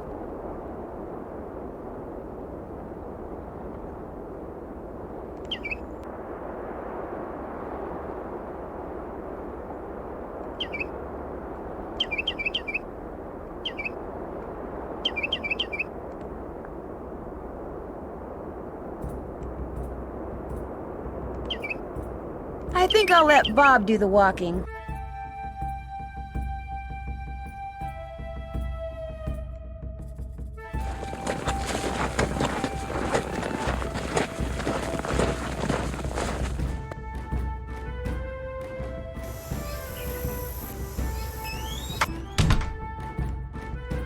Hi, can I help you with something?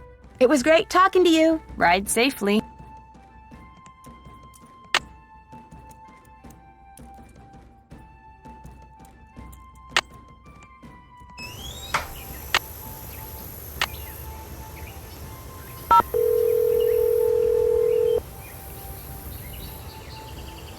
Charlene Purcell's office. Hi, this is Nancy Drew. May I please speak to Miss Purcell? She told me to put you right through.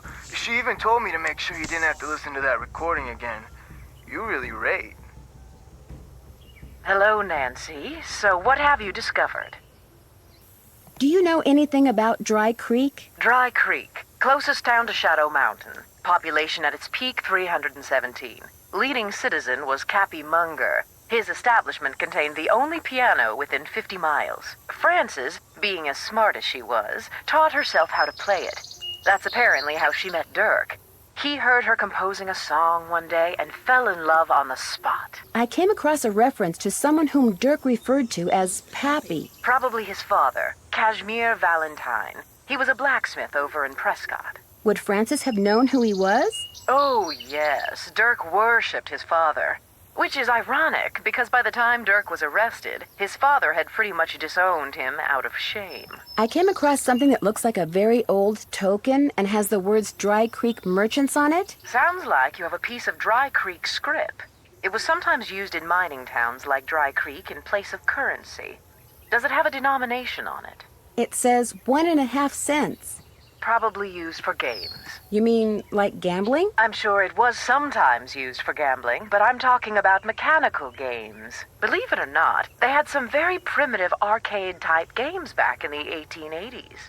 Some were quite entertaining, especially for 1.5 cents. Talk to you soon. Look forward to it.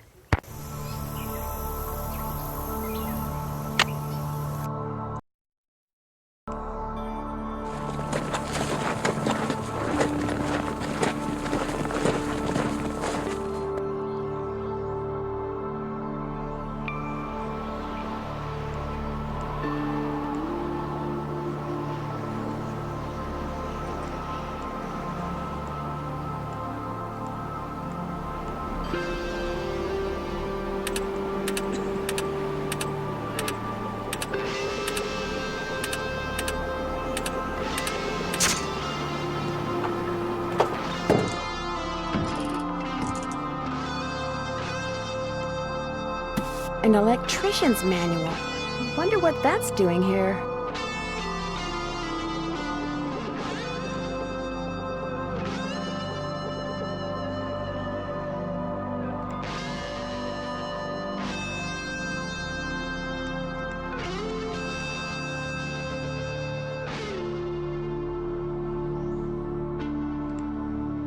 Interesting. Interesting.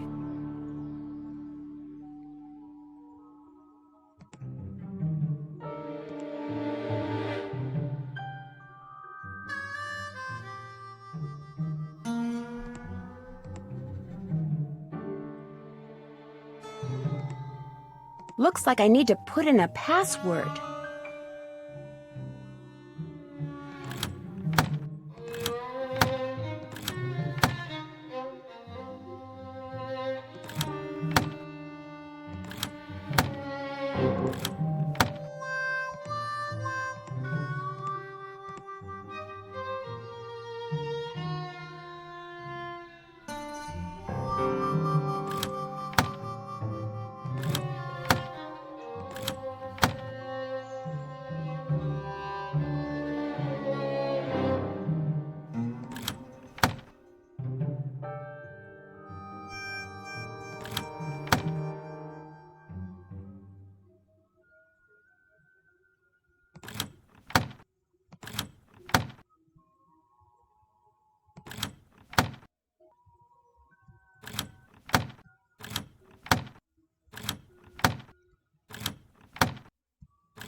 Take your forks and a crank to the Beady Eyes Ranch and make sure you see what's below. When you stick the forks in and give it a spin, off toward my treasure you'll go.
I'll bet Dirk custom made this, which means I better not go messing around in there. The shape of this box looks familiar.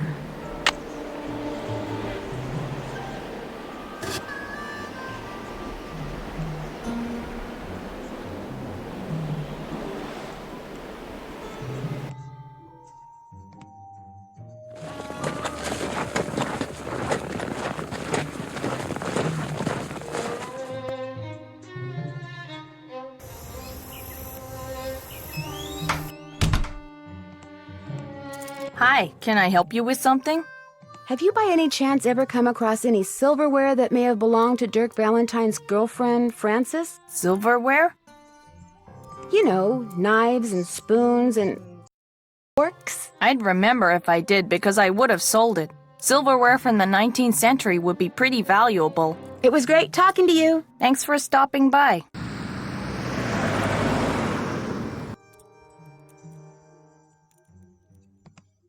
If I ask, maybe Mary will let me borrow these.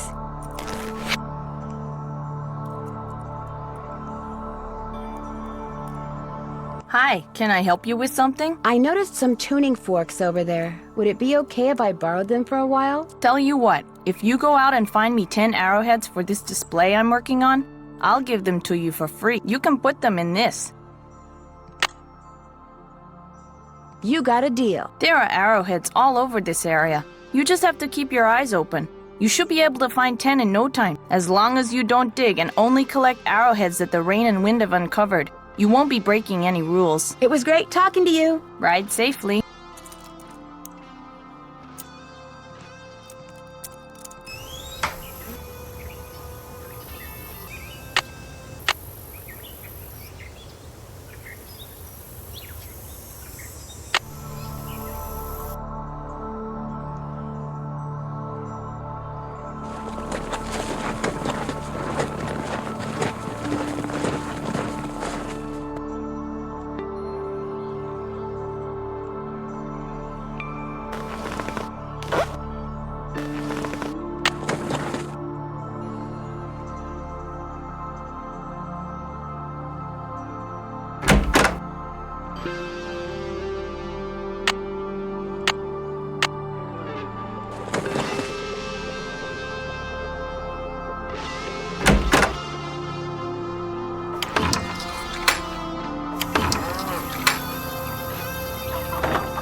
Arrowheads. I'm all done.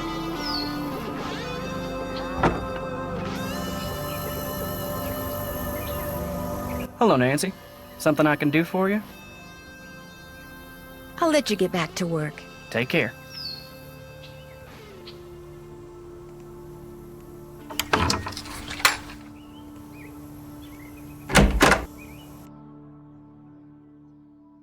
Need something? May I go riding again? Yep.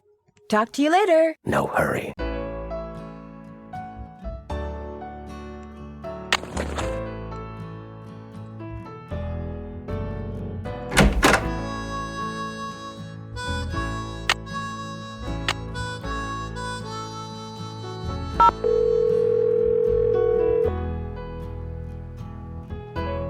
Charlene Purcell's office.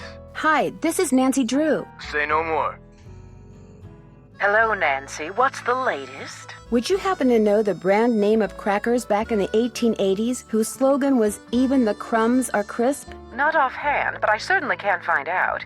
Details like that are why so many of my books have won awards for historical accuracy. Have you read any of my books? Will you still find out about the crackers if I say no? Of course I will. I realize that my novels aren't everyone's cup of tea. But it wouldn't hurt to at least give them a try, would it? No. In fact, I'll pick one up first chance I get. And I'll send you the name of those crackers first chance I get. Talk to you soon. I'll be waiting.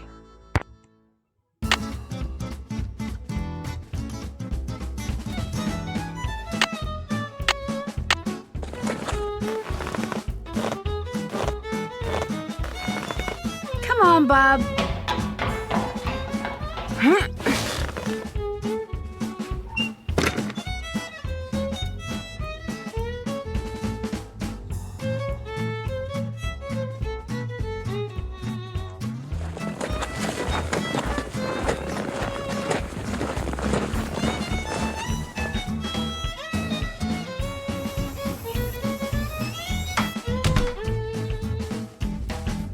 Got those arrowheads yet? I have 10 arrowheads right here. So you do. It looks like I only need 9 to finish this display. So here, keep this arrowhead. Thanks for your help, Nancy.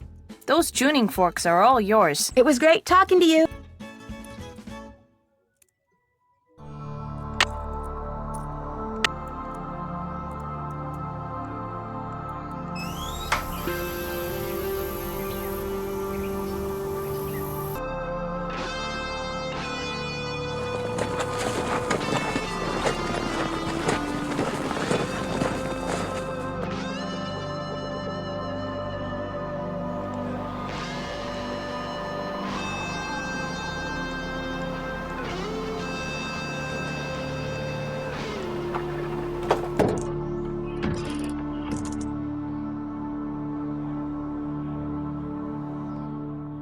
This outline reminds me of Interesting. something.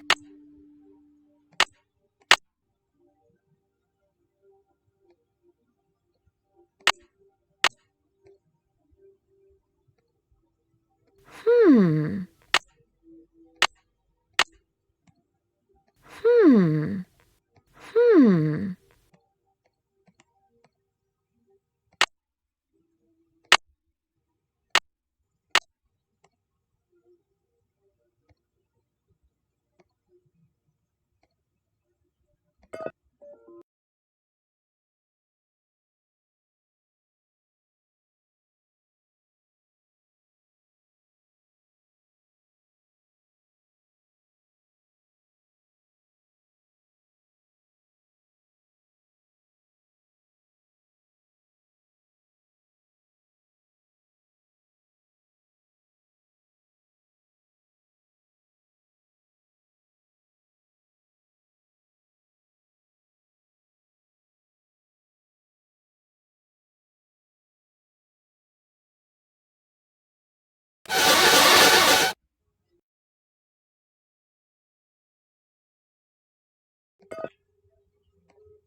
Now go and peek beneath Zebra Rock, and a tractor of metal what's there will unlock.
Good boy.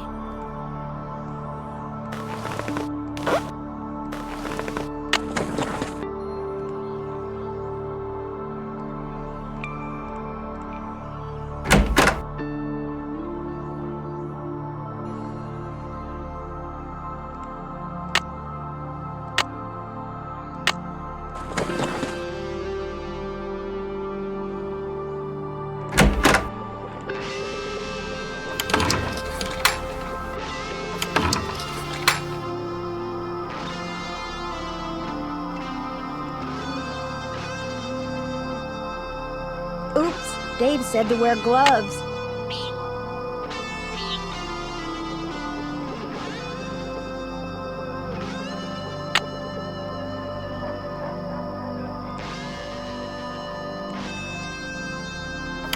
Tex must have turned the horses out for the night.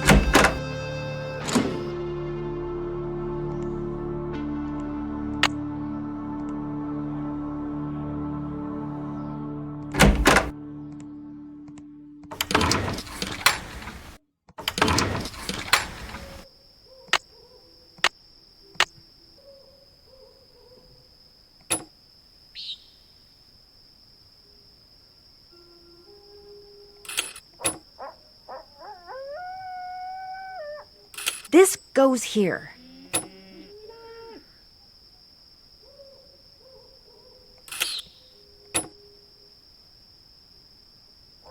That doesn't go there.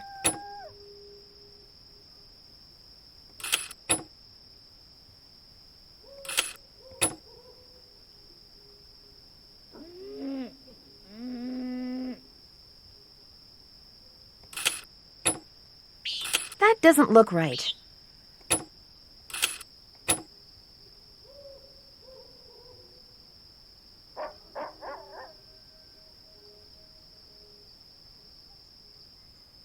That doesn't look right.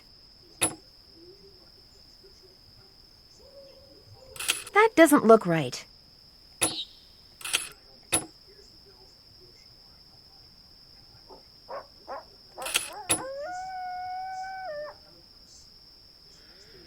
This goes here.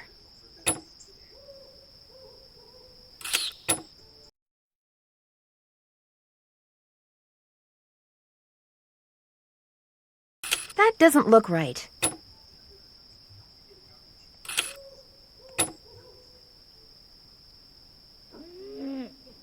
That doesn't look right.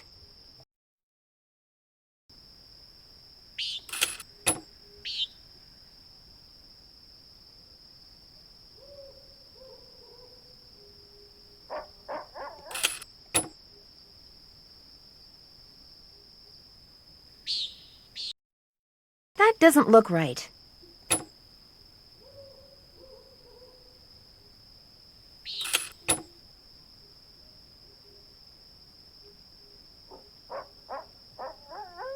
That doesn't look right.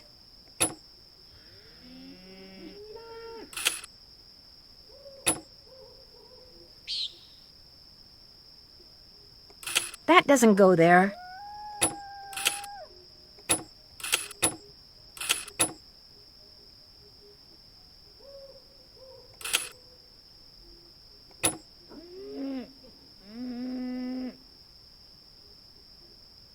That looks right.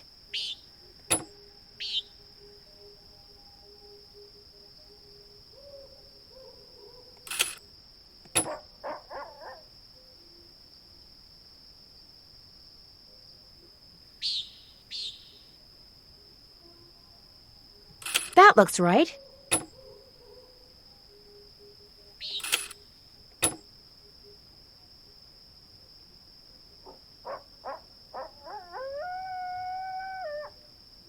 That doesn't go there.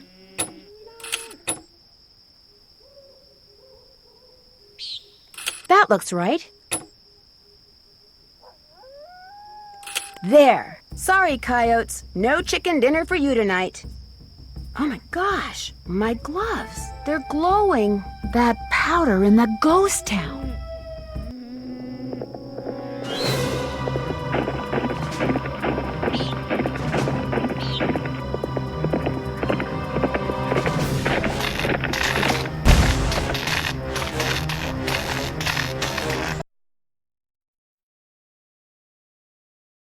You saw the phantom horse again? Sabotaged? The power lines going to the ranch house were either cut or were otherwise disconnected from the house. You mean you don't have electricity? We have a generator. It's pretty noisy, but it sure beats the alternative. But listen to this. When I was exploring the ghost town, I got this powdery stuff all over my gloves. And last night, when it was dark, my gloves were glowing. Glowing? Like the horse? Exactly like the horse. Maybe it glows because someone rubbed some kind of phosphorescent powder all over it. And if you found that stuff in the ghost town, that must be where he or she has been hanging out.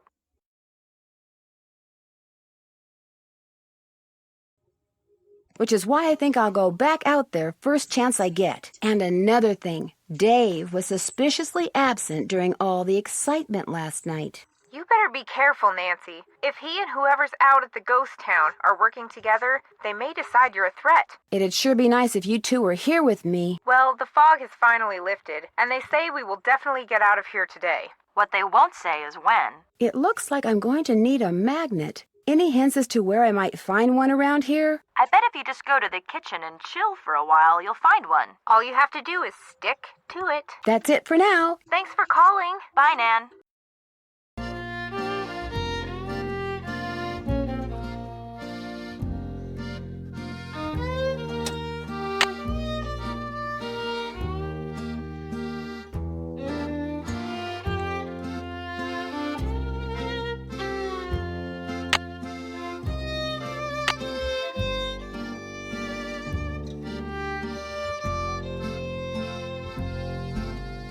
The daisy stitch.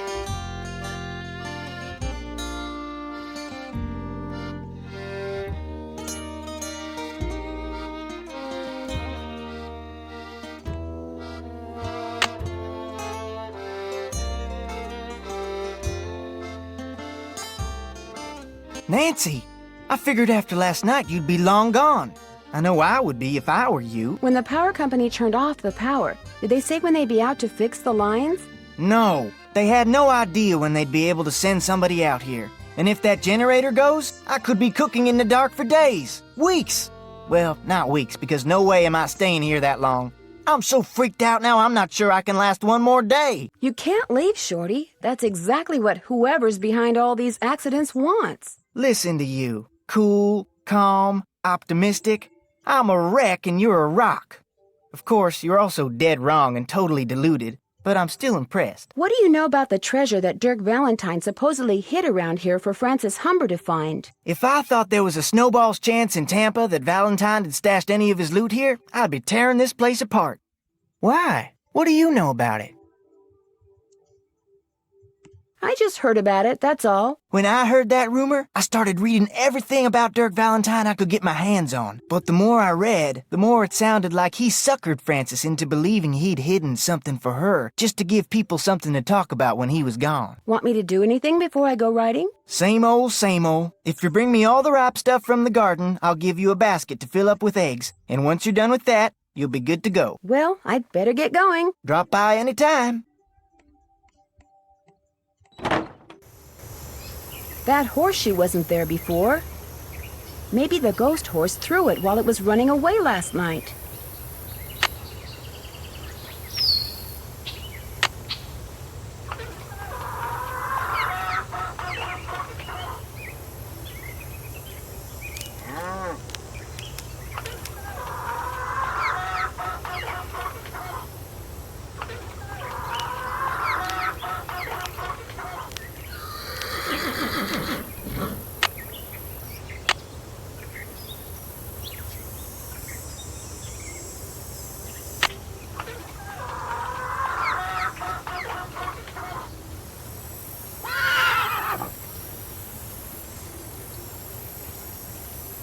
It's so hot, I should get these vegetables into Shorty right away.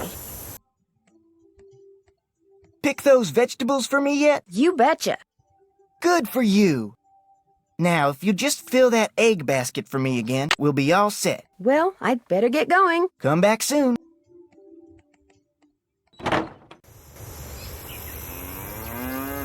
Hello, Nancy. Thanks for fixing that fence. What can I do for you? I'll let you get back to work. Take care.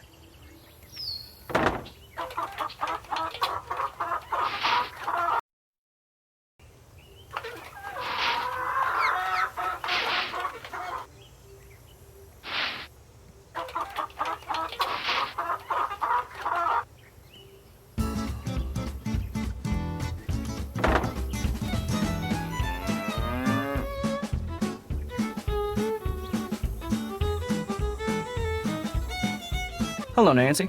Something I can do for you? It seems that Mary Yazzie and Tex have a thing for each other. Tex and Mary Yazzie? You gotta be kidding me. They're keeping it hush-hush because Tex is afraid the Raleighs might not approve. Can't see why the Raleighs would care. Less, of course, they dislike her as much as she seems to dislike them. And even then, I can't see where it'd be any of their business. You got a steady back home? Steady? You mean boyfriend? Well, sort of. What about you? Do you have a girlfriend?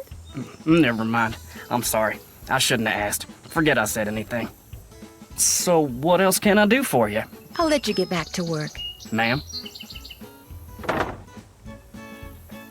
Ow! Ow! Ow! Yikes! Maybe I'll come back when she's not in such a foul mood.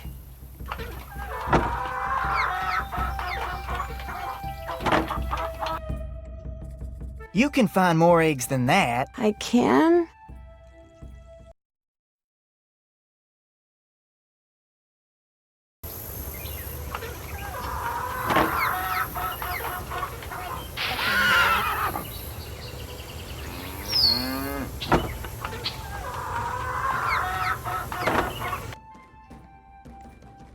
Got those eggs for me? Right here. Good for you. Anything I can do for you now? Could I get a canteen of water from you? You betcha. You're good to go. Well, I'd better get going. Pleasure talking to you.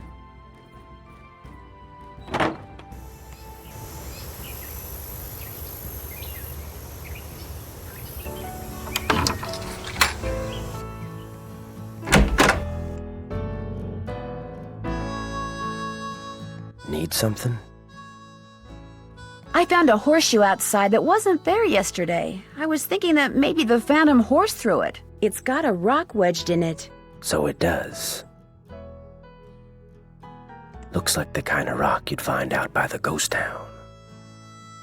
I've been to the ghost town, but I didn't see any horse. I'm just telling you what I know. You don't want to hear what I got to say, then quit asking me stuff. When was the last time you were there? Couple of weeks, I guess. Ain't in no hurry to go back, I can tell you that. What do you mean? Why not? Last time I was out there, my horse acted real strange. Even tried to throw me. Was like he saw something I couldn't, something he didn't like, something that was telling him to stay away. Is it okay if I go riding? Nope. I took a bridle apart, oiled the pieces, and left him in that can on the shelf.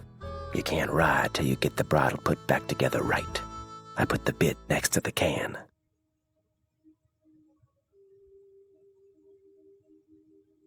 Talk to you later. No hurry.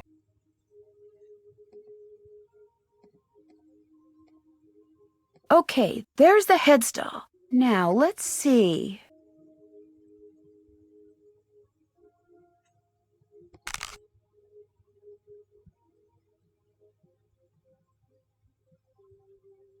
This goes here.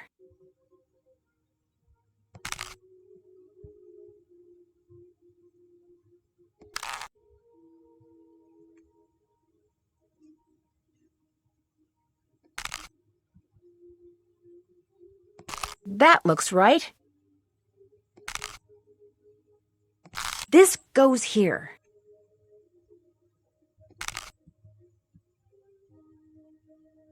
That looks right. I'm getting there.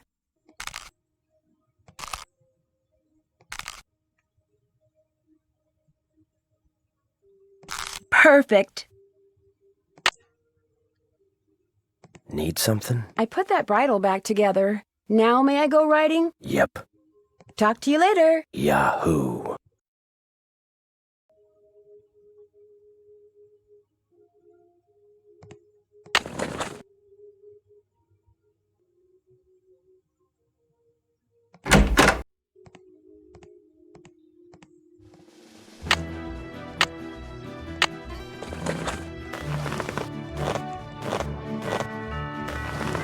Come on, Bob.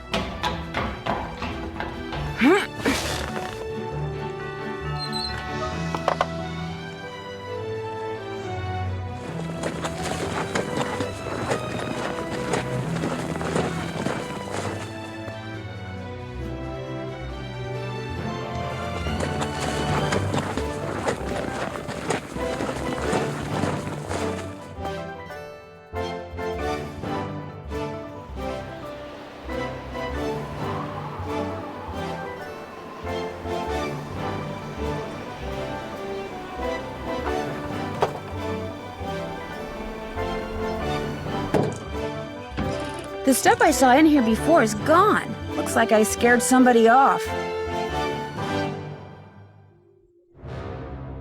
Maybe this is the key to the jail cell.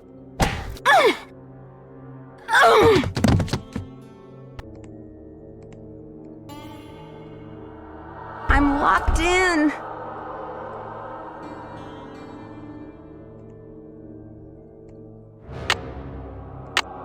I have enough of those. I have enough of those.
I have enough of those.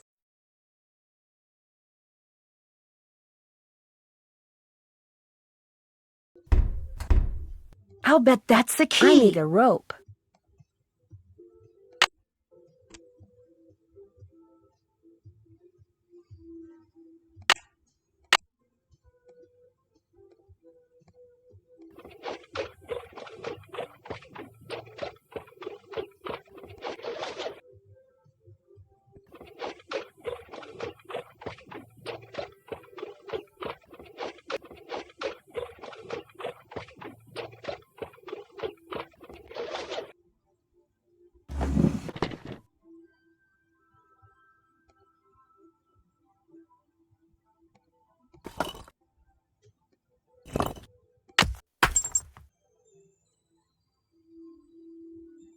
Come to Mama!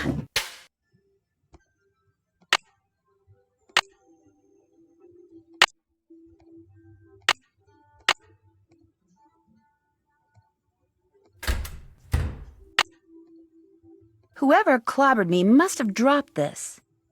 To hide a message, take the last two letters of a word, reverse them, and then add them to the start of the word. Use these pictures in place of the word. Anyone talks about this, they get a load of buckshot. Dirk.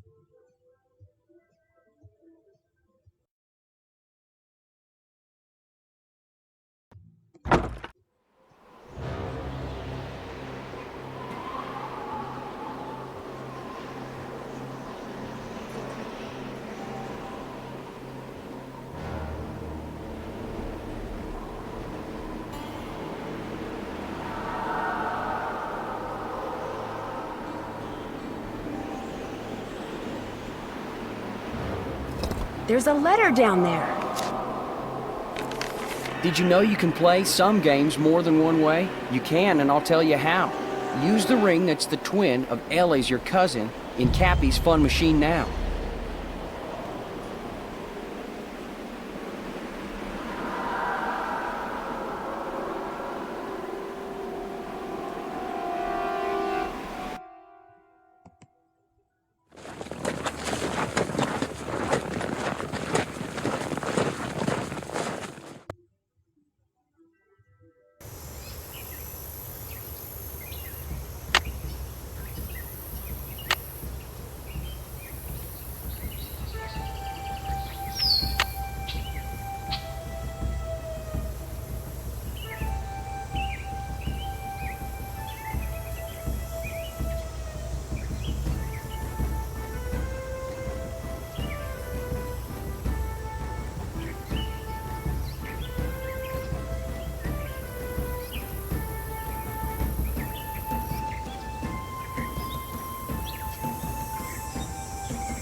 Hi, can I help you with something? I'd like to recreate the beadwork that was on this bag.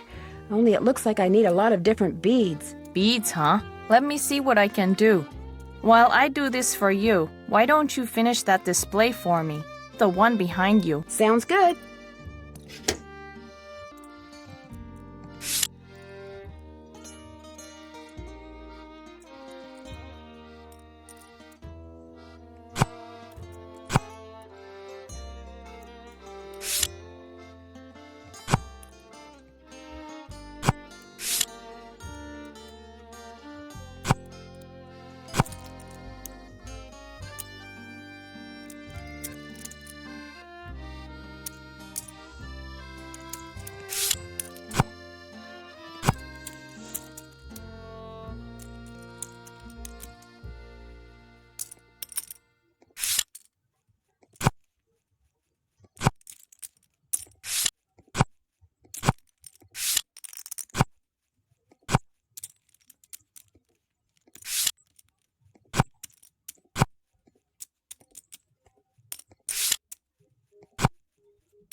There, that looks right.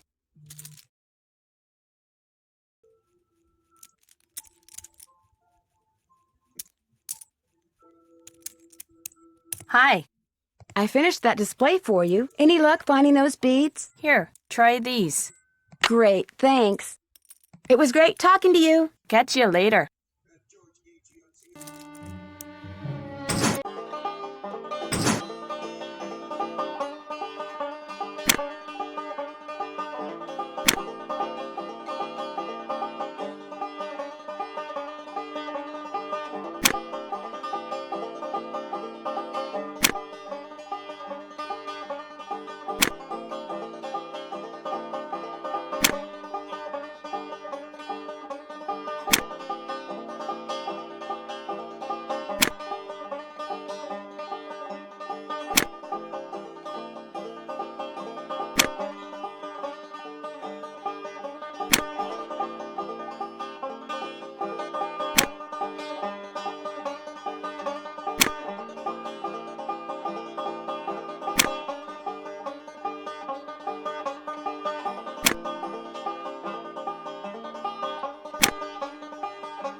Another piece of Dry Creek script.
I need something that will attract metal.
Looks like a secret compartment.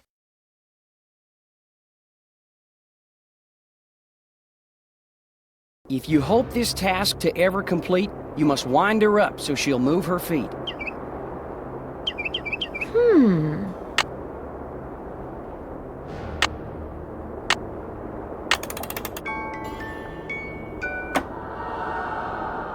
On the paper you got when you first began, draw lines between the pictures shown here. If you draw them in order, you'll find something you need behind the picture that you make appear.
V.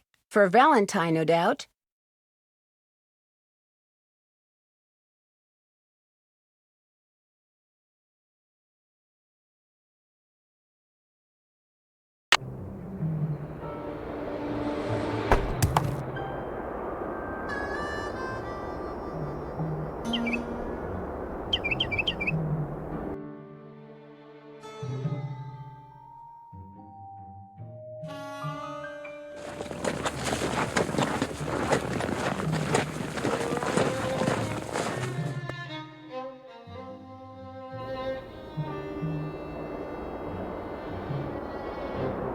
I need a rope.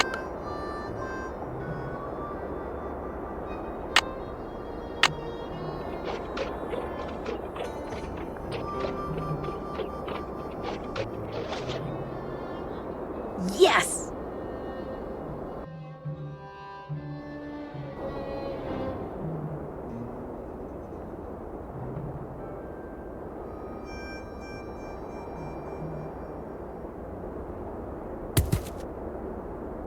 At Charlie's grave, hold this up, look around, and you'll see the trail to a gift to you from me. It's a rock. Too bad it's so scuffed up.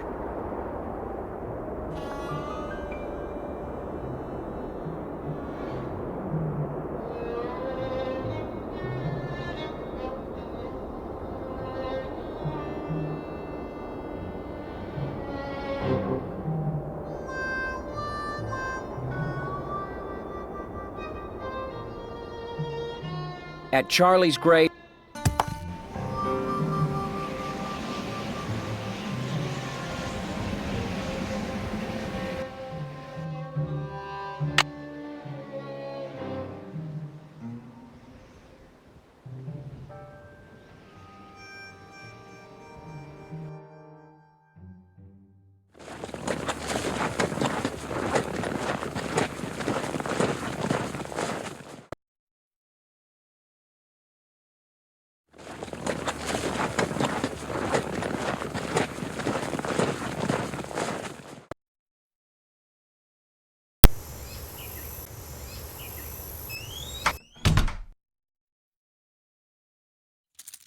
Hi, can I help you with something? I found this piece of rock in the desert. I'd really like to get the scuff marks off of it. Looks like it's been polished before. If I put it in the polisher, it'll buff up in no time. Let me see what I can do.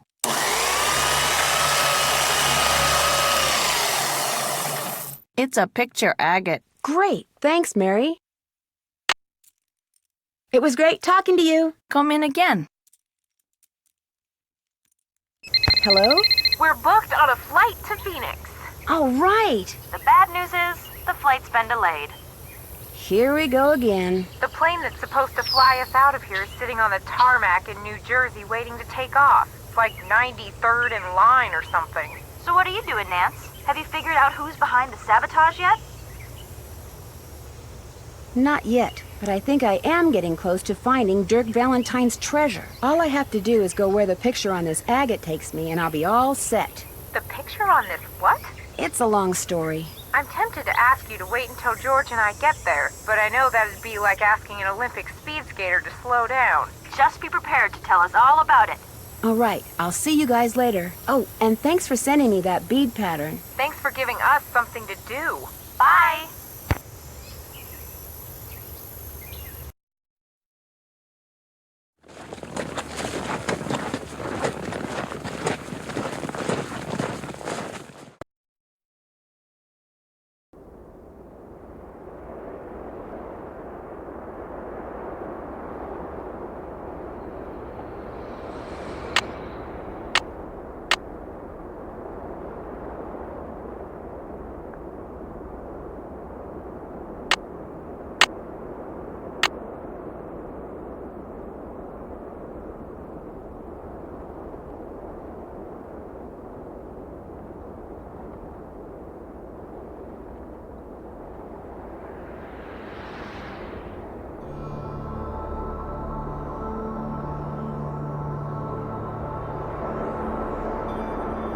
That tree looks just like the one on the agate.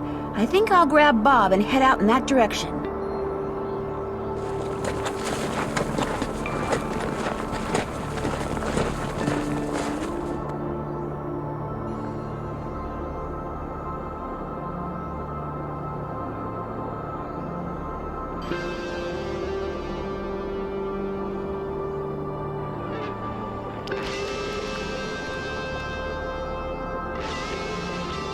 Now, how am I going to get up there?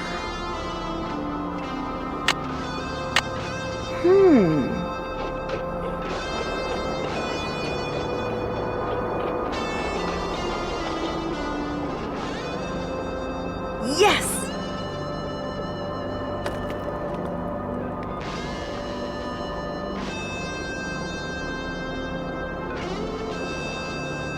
Ancient cliff dwellings.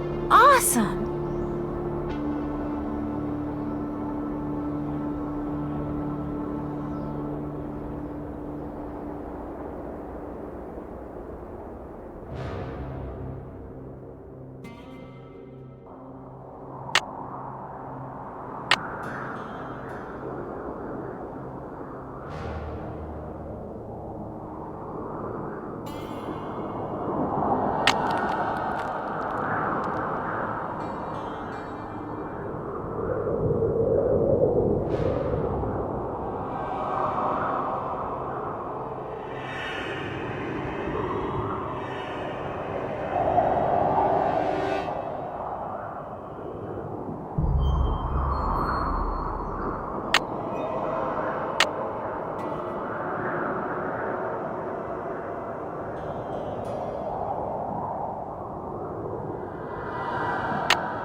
I'd better put that back or I could get really lost.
I'd better put that back or I could get really lost.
I need more keys. I need more keys. I need more keys.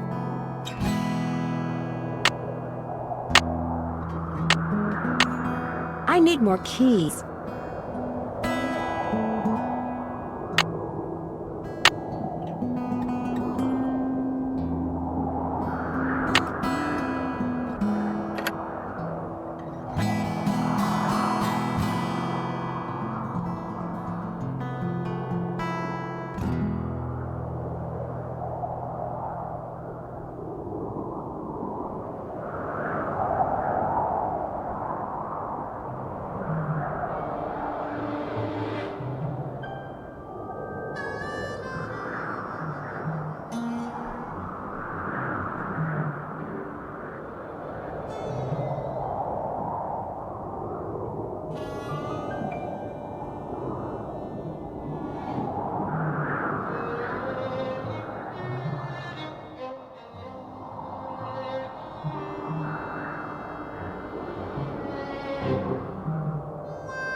This goes here.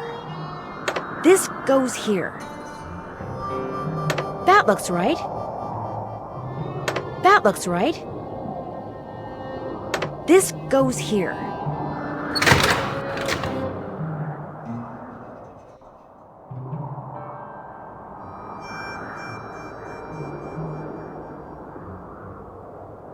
There it is, Dirk Valentine's treasure. Solid gold hearts.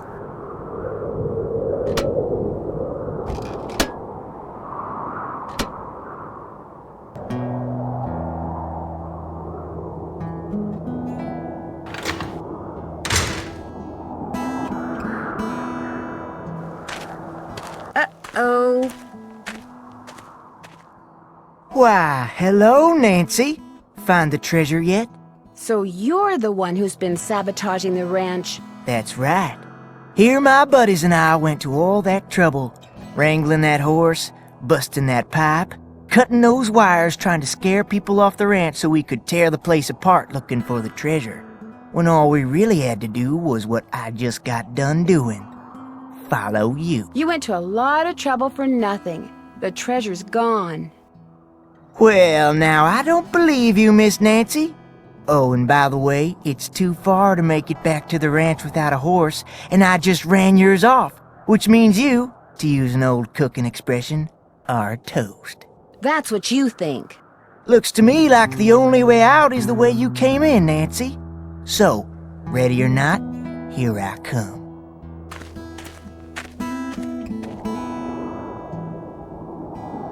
There's gotta be a way to stop Shorty. I'm Think! close! Close!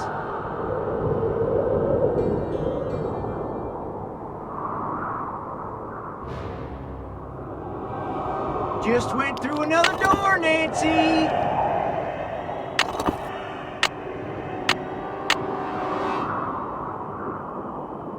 Went through another one, only 4 to go. There. Now I better hide. Last door. After I get the treasure, I'll deal with you. Whoa! You switched door markers on me, didn't you? That was downright mean, Nancy. I could have hurt myself. At least you can do is help me off of here.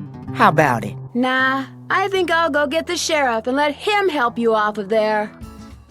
Dear Hannah, it turns out that Shorty had ridden to the cliff dwellings on the Phantom horse, which was really just a trick horse that a friend of one of his bank robber buddies had trained. Since my horse was gone and it was getting dark, I wound up riding it back to the ranch so I could call the sheriff. You should have seen the look on everyone's face when I rode up on a glowing horse.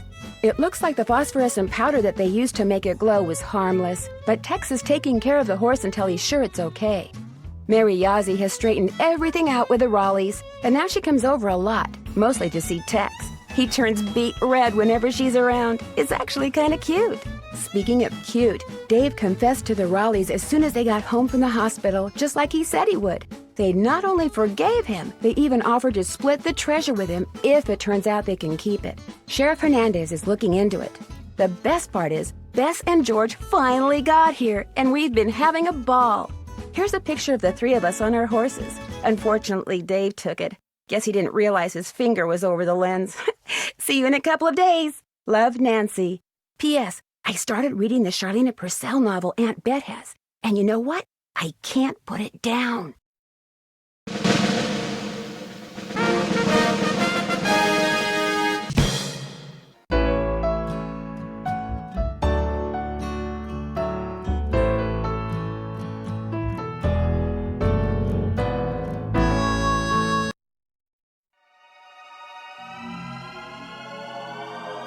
If dreams can come true, what about curses? Well, in my next mystery adventure, you can find out for yourself, if you dare.